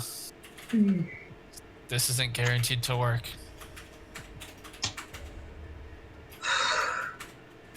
if we find somewhere we can shelter, we could try to shatter big parts of this crystal with spells, but I it could be easier to manage in smaller pieces, but it can also spread much faster. I want to cast detect magic. Wait, let's see, hold on. Yeah.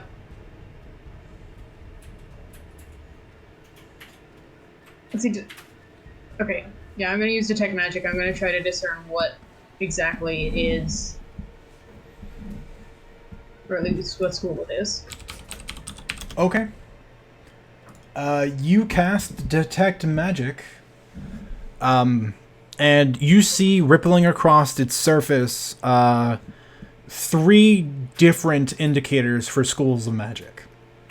2 of which you've seen in your time adventuring, are which, and perhaps not to your surprise, necromancy and transmutation. The third one, on the other hand, does not have an identifier you are familiar with. And it ripples in a manner that is dark and to best be described, which is interesting because detect magic is supposed to be very academic, but this is very emotional, insidious. It seems to warp and shape the necromancy and transmutation magic in a way you've never seen it act before. And it is rippling. When you cast the spell, there is a large aura around it, like a dark, heavy cloud. Does it look like it's only spreading along things that it can touch, or if I look, do I start to see the beginnings of crystals that would not have been in contact with the mother? Or... Make a perception check. Okay. You know what? I haven't used this dice set tonight at all. Come on, Laura. Because... titties. So close. Perception? Yep. It's 5. Oh, that's not great. No, you don't see anything. Yeah. You look around, there's a lot of fire. And so the light's constantly changing. That was a 12, not a 2. I'm sorry. That's a, The answer stays the same. yeah, 15. Wait. Did you roll a 12? I rolled a 12. How'd you confuse it for a 2? Because I'm using the glass set, so I couldn't see the 1. Okay. I just saw the 2. All right. So what is the total? 15. Okay. The 15 does something. With the 15, looking around on segments of stone and snow and tree that is not lit ablaze, you do in fact see the first beginning growth of tiny red crystals.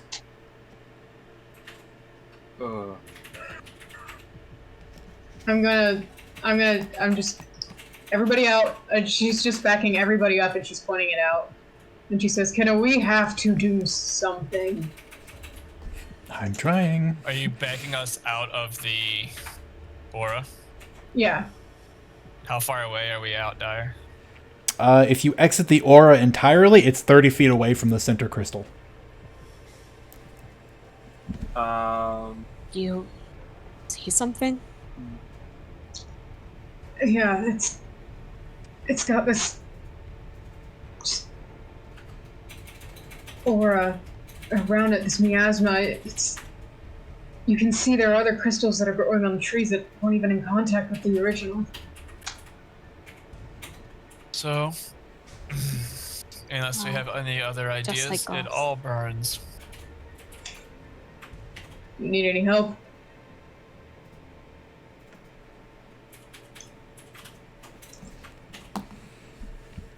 I don't know. If we build like a large bonfire or something, do you think that would help?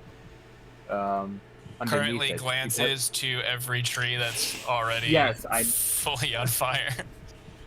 Yes, but besides that, for the main crystal, if it weighs less than 500 pounds, I could try and lift it, And then if we put something underneath it that's on fire, that may help. 5 feet tall? About how wide around? The crystal's about 5 feet tall. Like the entire solid crystalline structure is about 6 feet in diameter. But it's wider at the base and then small at the top where it becomes the bigger crystalline structure. But the smaller crystals that are growing outwards from it make it's a little less than 10 feet now due to all the fire, but... Oh, Gwen, how heavy were the crystals on your shield? Were they rather dense? What did they feel like? You didn't even notice they were there. It It was only when you looked. Then it may be light. If fire seems to be the thing, we may want to put it on something like that. I don't know if we have that time. I don't know either, but we need to do something, as you said. And, well, the ring of fire may help. That is a problem. Big one. So, unless anyone else has any better ideas. I just say we bring it down.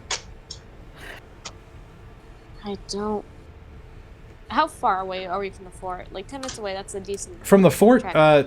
It's 10 minutes at a casual pace. It's less than that if you're at a quick jog. But it's like We're a in while. no way. Yeah. Yeah. We're not far away at all. No, Like not at all. this could have easily. I mean, Gwen saw this from the battlements Yes. and then chased it. Like it's not far away at all. No, it's like several hundred feet away. Worried if it. What if it infected Kalina?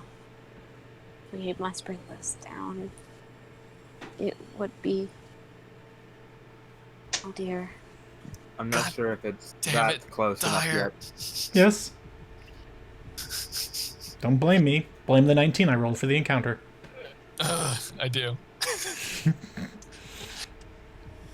This was going to come back up eventually. Oh, You wouldn't happen to have any friends in the area, would you? Gwen asks to Kenna. Closes my eyes. Oh, the whole party is here now. That's not how I wanted this to go.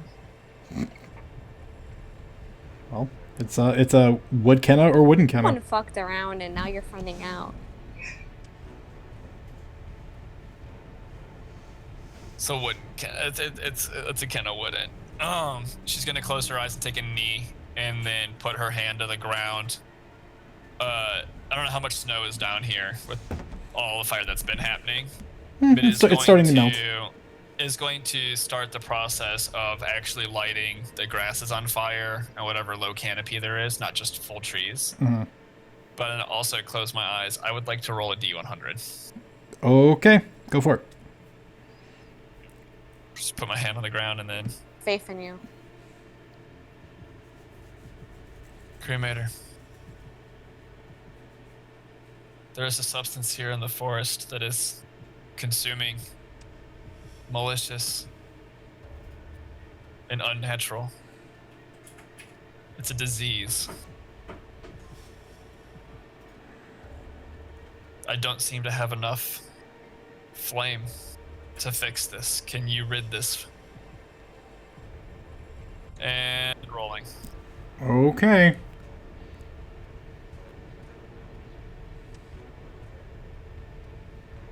A dot at the bottom of the number means the number is right side up, right? Yes, that is the bottom of the number. It's a 99. Huh.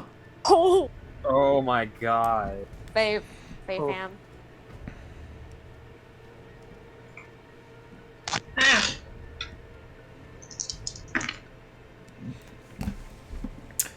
Okay.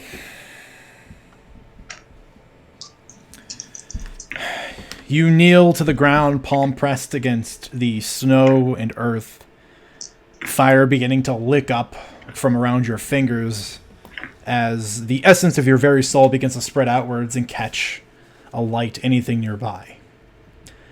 Your plead is spoken out into the universe, asking for the help of the entity you know that has been lurking nearby due to your work here.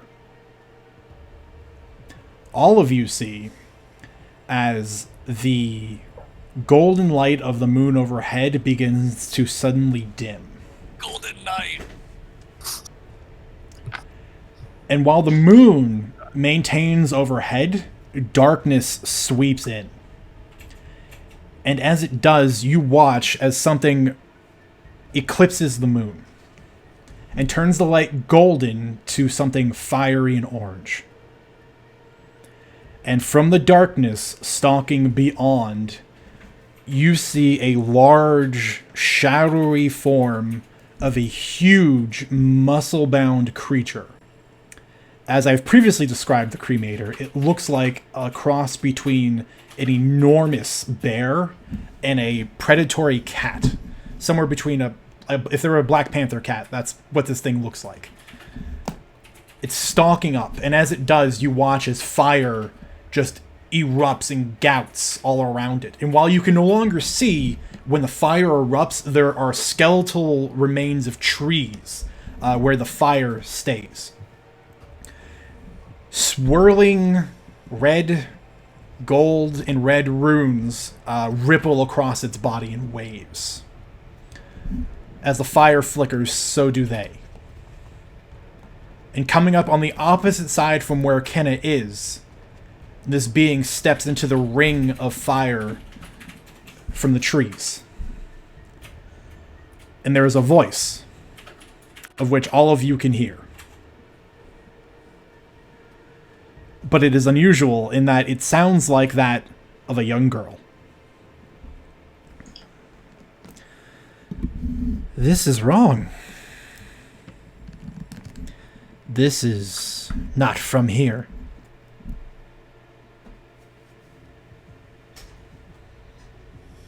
This would claim all of you. Claim the woods. Claim the earth. Claim the waters. Claim everything that lives in it. It will leave nothing in its wake, and it will consume everything. And then sort of pointedly, it goes, "So why are you here?" And that is when all of you hear a voice begin emanating from the center of the clearing, where this tree, the crystalline structure is.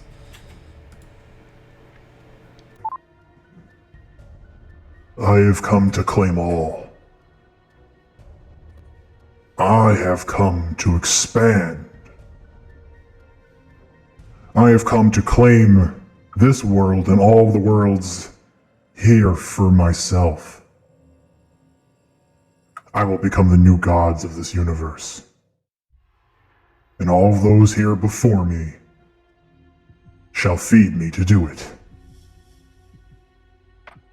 All of you small, puny, insignificant creatures, will be but fodder in front of me. Destroy this. More of me is coming. And you will never know I am there until it is too late.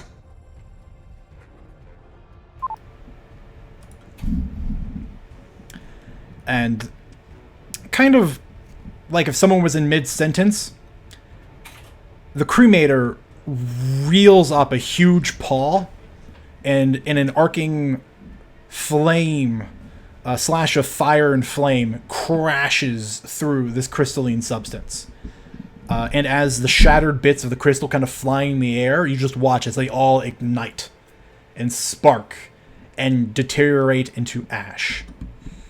And then in a frenzy begins batting like a bear enraged, begins just batting and crashing down on top of this.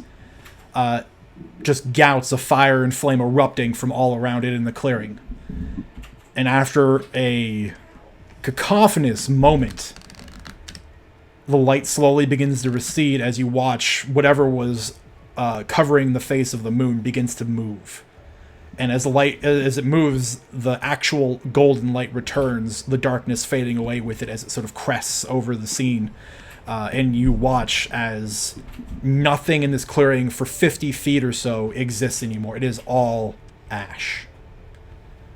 And as the light begins to return, a soft breeze comes with it, carrying the ash in small, swirling funnels. And the bright, glowing eyes of the cremator stare back at all of you from the other side. This we cannot let live. This, all of you must destroy, wherever you find it. There is a war coming.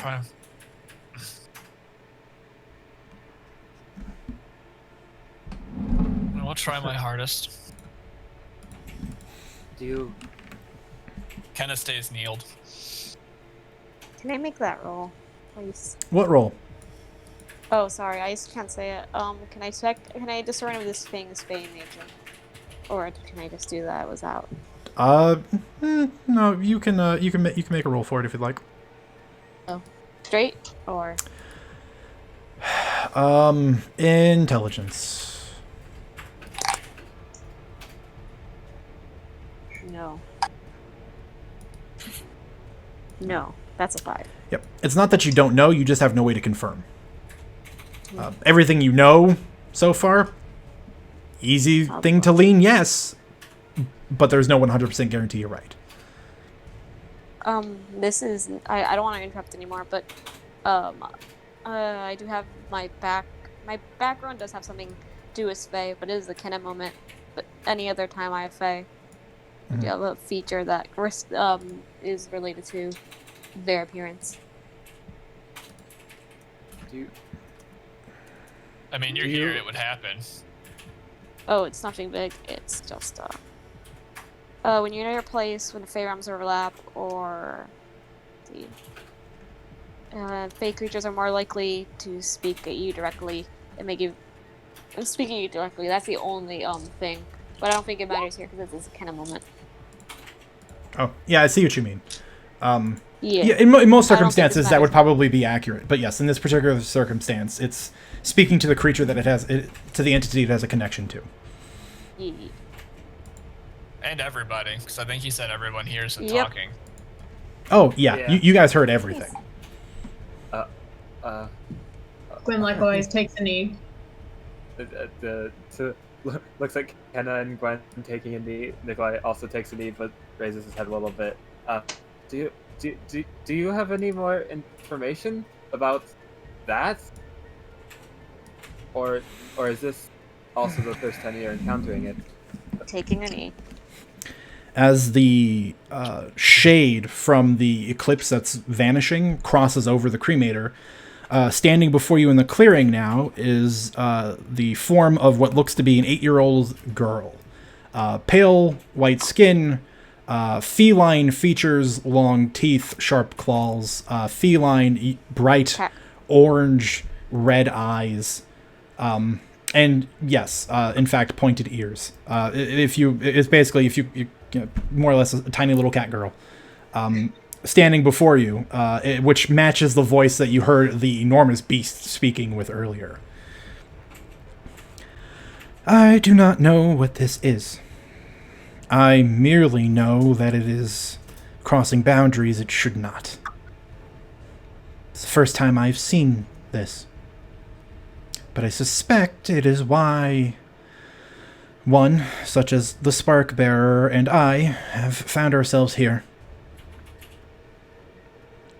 I am going to leave for a time.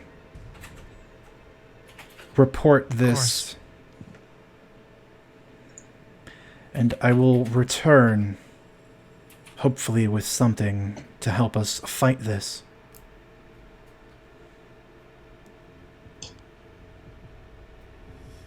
And kind of weirdly, as you guys are all like sitting there like knelt in mild reverence, this little girl kind of skips through the ash, comes up to Kenna, hugs the side of Kenna like a small child would to a giantess in a very weird, off-putting sort of way, like what you'd expect a niece to do to an uncle or an aunt. Kenna puts her arm around her. Mm-hmm. Very warm, very comfortable. And then after a moment of embrace, the small child steps back, looks at Kenna, with her feline eyes, looks between all of you, and then kind of like a small girl doing a little princess twirl does it, and the ashes kick up, and when the ashes fall back down, she is gone.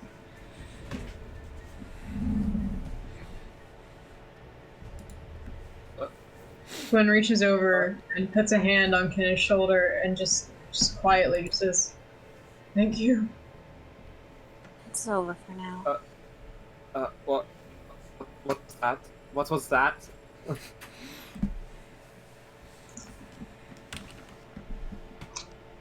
I think that's our cue to go back to the fort.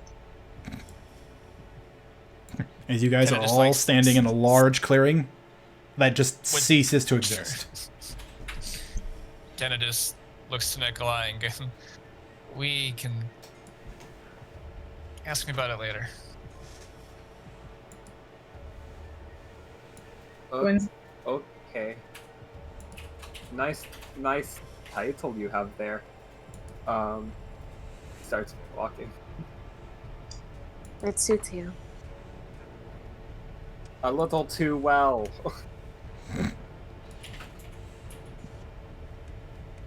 She just kind of just like huffs at the little too well bit. Anyways, I think it is back to bed.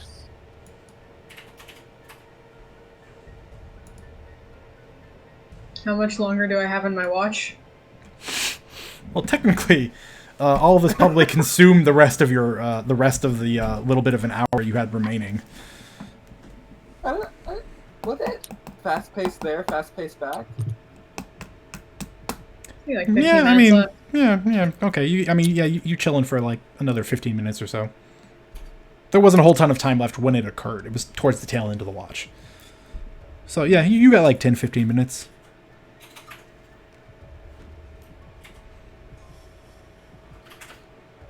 Lars will be the last to leave because he's kind of just awestruck about what's just happened. It's hard to compute Yeah.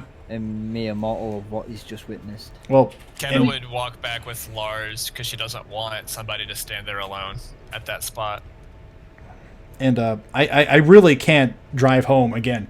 A 50-foot radius that was dense with trees and foliage, rocks, like sturdy boulders, everything reduced to a flat plain of swirling ash. It is completely level. So where boulders existed, they don't. They've been reduced to nothing.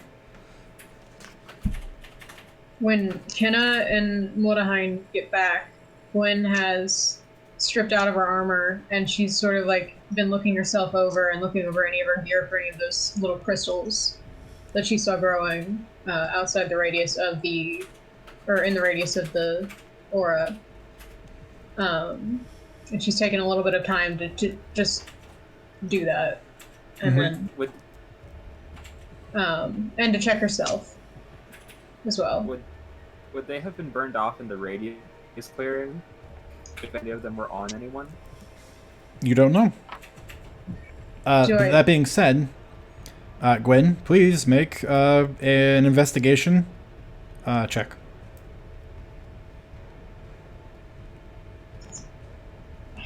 Nice.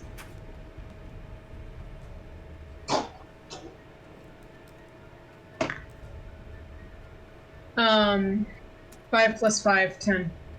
Okay. I'm taking time to do it. I'm not rushing. Yeah.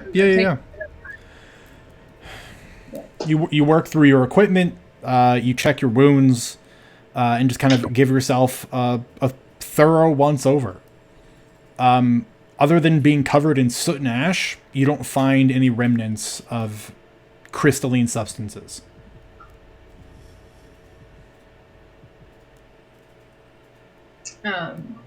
She still shucks her armor and like just sits and waits for the rest to get back.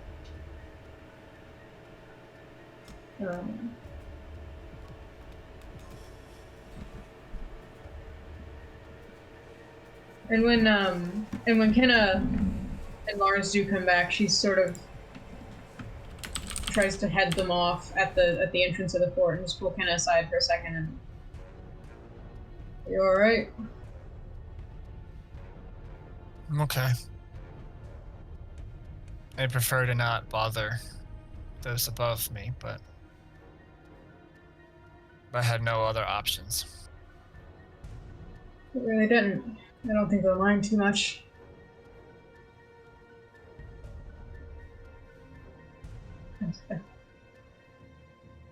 I'm sorry, I didn't mean to push you. But thank you. It was for the better.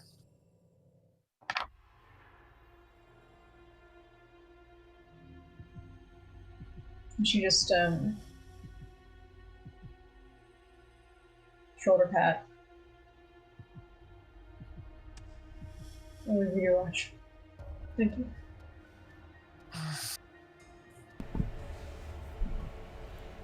Kenna moves to her gear after like petting her hand, and then we'll walk over. Mm-hmm.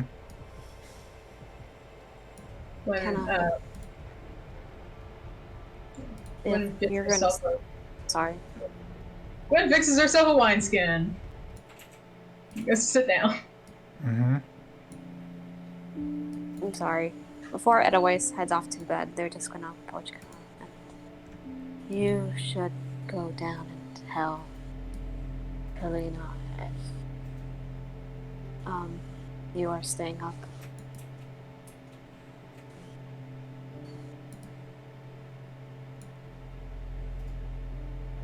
Kenna just thinks about that. I do not speak a language that she does.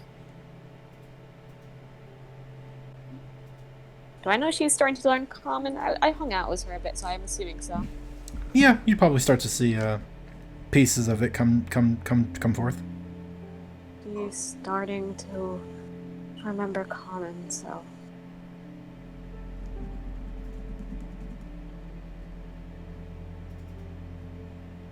Or perhaps it should be left to someone else. I will think about it. I see more of your... Did we?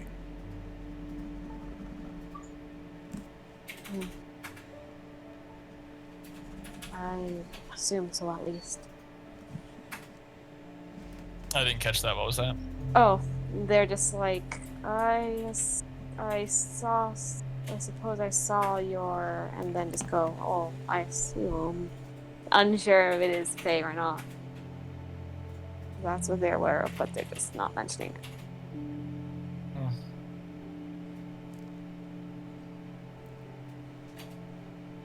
It's not one that you would know, but yes, I am bound to them.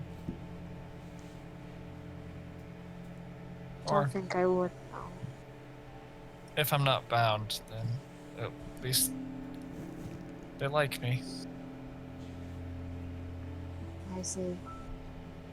I suppose that is a thing that is rather private, so I will let you recover from this evening.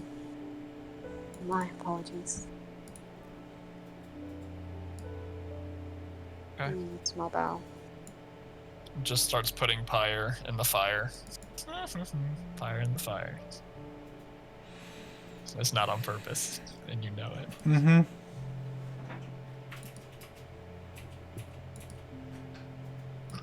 And back to reading. Actually, probably not. Probably back to just sitting there looking at a campfire while it's quiet. Mm-hmm. Quiet contemplation. Mm-hmm. Well, does everyone go back to their sleep with the watch schedule returning? I don't think Lars will be able to go back to sleep, to be honest. Okay. Gwen takes a minute to note everything about the creature, do a sketch, what it said, its properties, how she encountered it, and then she drinks herself to sleep. Okay. But I mean, by the time we get back, it's going to be the start of their class watch anyway. Mm-hmm. So it's around about that time. So Yep. he'll go over to Kenna. before that, I was actually meaning to bring up something to you while on my watch. Just a small thing. If if you don't mind accompanying to the battlement for a second. I can do that. And she'll bring Pyre with her. In case some other random fucking thing wants to come out of the tree line.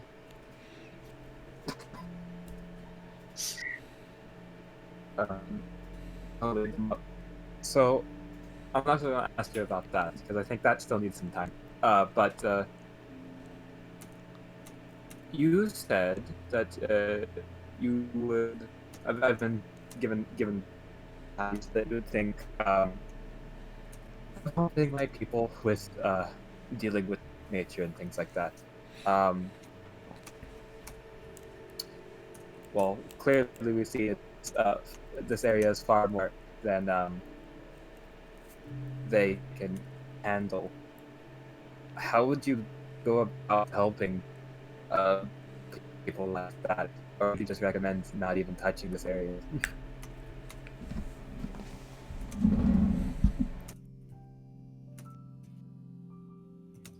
Honestly, Nikolai,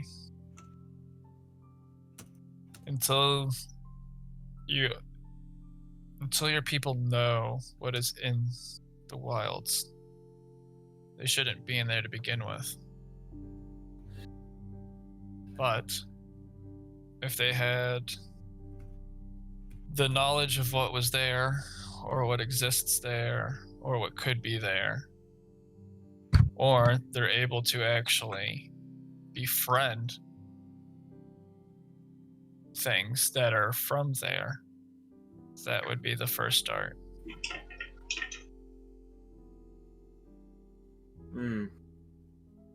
It's not that she pauses. It's not that we don't want to see your people entering the wilds. My type just wants to make sure that your people don't destroy it. And there are other things that destroy it, don't get me wrong. But most of those other things are a natural way of destruction for a forest. It's how nature will be broken down and rebuild itself. It is the cycle. So it's allowed. I don't stop animals from killing other animals, so that would be cruel. I don't stop trees from catching fire from lightning. I don't stop rocks from falling from avalanches. That would be ridiculous. It's normal. I wouldn't even be upset if your people cut down trees, if they did it to ones that needed it or deserved it, or that could be used.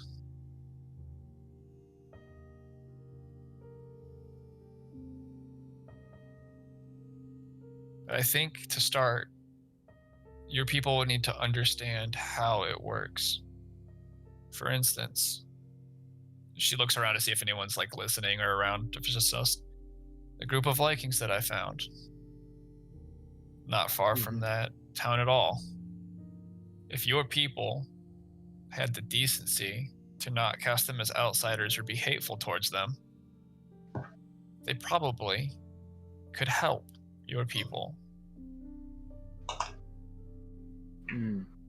But from my experience, what few there have been, humans, and most types like them, see everything that doesn't look like them as an enemy. Yeah. So you'd have to change that first. Yes. You'll see him deflate a little bit. Like, yeah. Yeah. Well. It is something. It's a direction. Although, it'd probably be easier to find one person that they trust, one that would be a little bit more open to conversing to get the start that is more than just me. Because while my word and my name carries far, it can be forgotten and cast aside, especially when dealing with and the threat of death. So, Of course. the I mean, I came down here to help. You know, you kept people from chasing after me after, you know, what you found me in. And I will always keep my agreement to help. Teach them how to do better so that other people like me don't give them the same fate that I gave them. Because I wouldn't be the only one who would have done something like that. I have no doubt.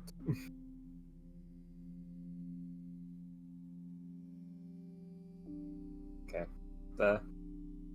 Well, thank you, Kenna. Yeah. That's at this point, I'm just not going to really question the whole spark that it is too. So yes, thank you for helping or agreeing to help. Anytime.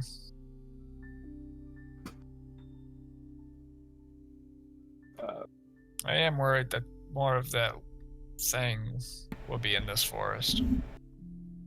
I am too, and especially with being so close to the town, that could be a major threat. Yeah, don't forget though, I also let those other things go away. I'd have to check on the towns come here soon. Yes, but the difference is that those things don't exactly pose a such a crisis. They're a problem, but not, I don't know, all-consuming void? I don't know. That's fair. That is fair. Either way, if you need me, you know where to find me. Yes, I will give a shout. Yes, thank you. And he will nod with respect. Small bow. Just kind of like puts her hand on his shoulder as she walks by him.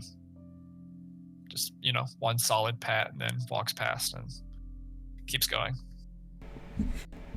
It hurts just a little bit from your previous accident, Nikolai. Tries his hardest to not win. His hardest. Now that lovely little thing is done, I need a perception check from you, good sir. Yeah.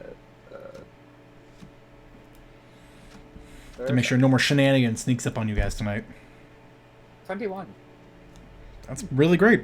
It's like the best perception check we've had for several watches. Which being said, your watch is uneventful. Under the light of the honeymoon, you see nothing that is unusual or anything that looks like it wishes to cause you harm, which is to say, really no signs of wildlife in the area, and just the gentle sound of a breeze with a clear night's sky overhead. I wonder what have scared all of the squirrels away. Or the errant thieving raccoon. Oh yeah, or the raccoon. There are no raccoons to be seen. Not that you've seen him yet, anyway. Well, I know we've just only speculated that every time something is missing, it's the raccoon. It's a halfling wearing boots that have raccoon prints on them. Those boots exist. Yes, they do. They're one of my favorite common magic items in the game. Plot twist, it's a were-raccoon. It's a rare record. So your watch goes by uneventful, Nikolai. Go and grab. I believe it was Lars. Kenna. Lars is last. Yeah, right. Perception. Yes, ma'am.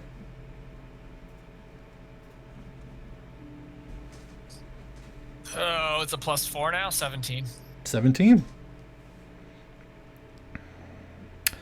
Much like everyone else, this shift is uneventful.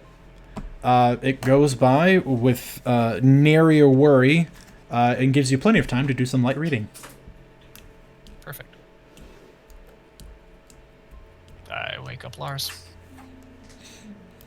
Right. Can I, because of what's happened, and it's kind of like shook Lars to his core, like it's giving him flashbacks to like his mansion burning down and stuff like that. Yeah. Can I roll to see if Lars got any sleep? Because it's kind of important, because I'm still sat on 2 rolls for a D100 and a perception roll that I thought like, oh, I might as well roll it and wait and see what happens. But Gwen obviously found the flood. So I was just thinking, if Lars goes to sleep, will that D100 take effect? Okay. Sure. So you want to see if Lars manages sleep tonight? Yeah. Well, make me a Constitution check. A high one will mean sleep. A low one will mean not. Okay, I rolled a 10, but I just need to bring up my sheet for the extras. Cons is an extra 1, so it's 11. Okay. Given that you've been sleeping normally, the DC is still very low. So Lars would find some sleep, if only after probably a bit of a rough going. Granted, if you were to participate in that tea that Gwen acquired from Kalina earlier, it would help you sleep. It depends if it's offered. I don't think Lars is going to be seeking that out. Gwen would have made some before dinner, so there'd probably still be a pot on. I mean, if it's offered out, Lars would have had it. Yeah. In which case, what would have been a rough night's worth of sleep, despite it all, something helps calm your mind. Even though you're kind of in this state of trauma and survival, something helps take the edge off of that. And you do manage to actually get some sleep. Okay, because I rolled a 7 on a D100. Yes, I saw that. I have note of that. Good. Right, so I get woken up by Kenna, kind of like, it's kind of like you go to like pat him, he's kind of like, he just like flinches and goes, oh yeah, sorry, my watch, is it? It is. I can sit with you. Yeah, please, that would be comforting in this strange time of mine. And he'll slowly get up and grab his rifle and equipment and ask Posh to keep the bed warm. Okay. And he'll head up onto the battlements and start his watch. Obviously, it's a nat 1 for a total of 2. Yep. You want me to re-roll it all with him or no? About to say, you can either roll another d20, Lars, because Kenna can help you, or Kenna can roll on their own. I'll let you guys decide. I think Lars is just in so much shock that he's not even paying attention to what's going on. So I think it's okay. Roger, 21. Okay. Roger Dodger. All right. Well, the good news is, even with Lars's shell shock, with Kenna up there, the 2 hours passes by uneventfully. There was nothing that attempted to sneak its way in on this shift.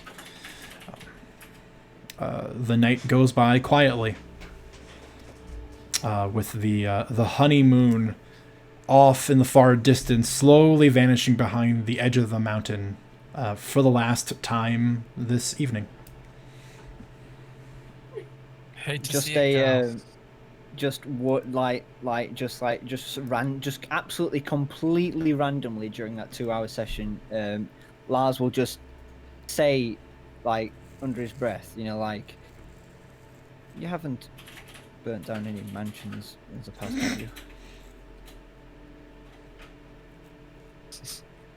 Kenna's not smiling or laughing. That's just me. Sorry.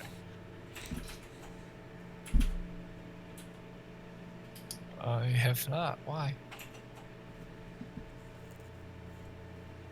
Just seeing something like that brings up memories of who I am today, and I don't know, it's unnerving to see something so powerful that I don't have any answer to as someone of military strategy. There is nothing I can do about it. Nothing. And he's kind of just fidgeting with his rifle, like a strap on the rifle, just turning a metal piece over in his hand. Well, I won't lie to you. It's true. You're right. But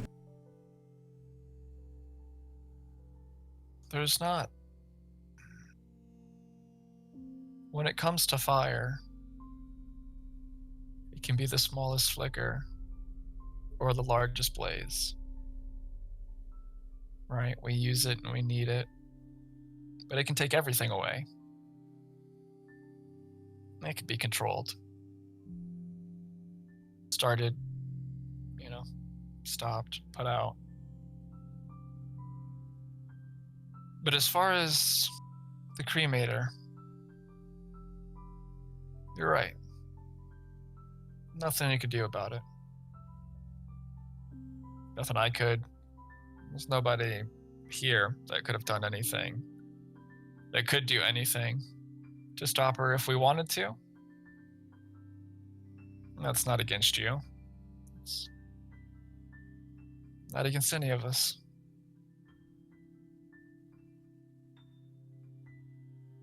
Just know that fires I start aren't to hurt you.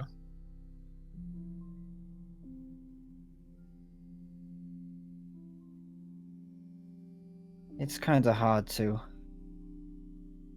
discern that right now. I know your intentions are good, but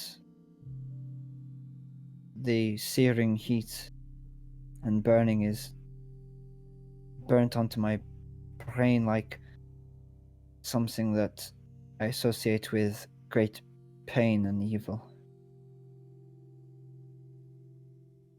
Oh. They burnt my family, my house, my life, and there was nothing I could do about it. And seeing what I saw not 6 hours ago is the same. I've got no answer to it. I'm sorry to hear that, Lars. I guess I wouldn't know that name, huh? I guess Kenna would only know Mordehai. I think he used his actual first name once, and that was all the way back in town in session 1, and has since gone by and said he prefers Mordehai. Okay. It's an anonymity thing. I'm sorry, Mordehai. If it gives you any rest, just know that I can extinguish any flame that may come to you around me. Just as easily as I can start them. A slight scoff. Where were you 5 years ago?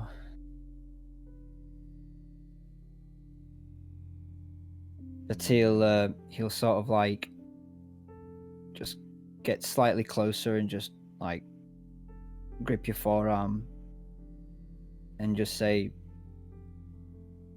oh, I'm glad you're here. Thank you. And he'll let go.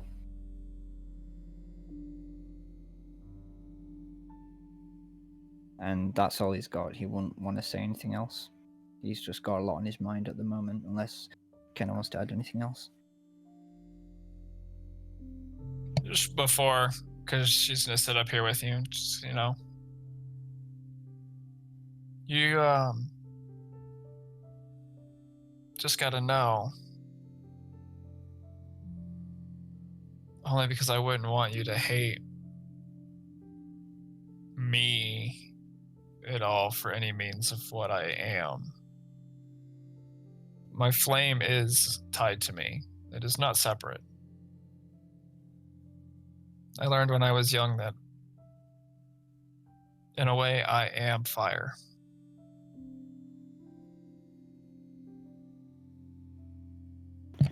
And I know, she just pauses. I know what it's like to have those loved hurt by fire and injured. I haven't had any die. But at the time, I was the one hurting them. And it wasn't my fault. I couldn't control it, but I can now. But whatever flames took your family, don't blame the fire. Blame whoever started it. We can't control the elements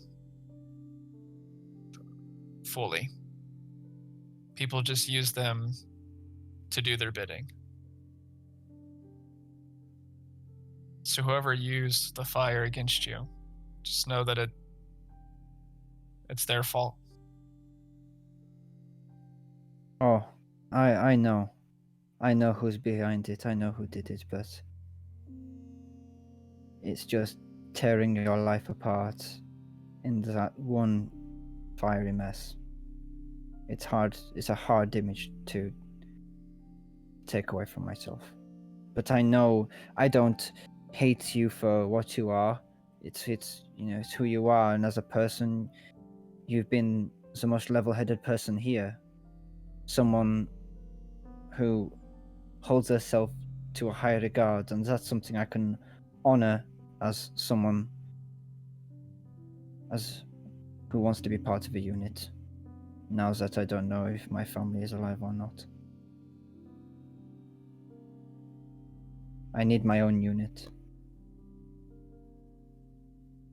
Maybe.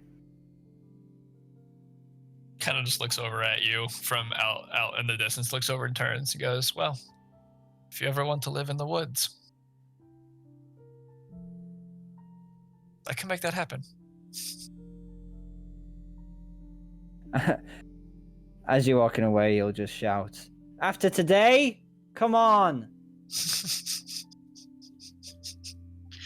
That's fair enough. And Fair after a while enough. we'll follow you back.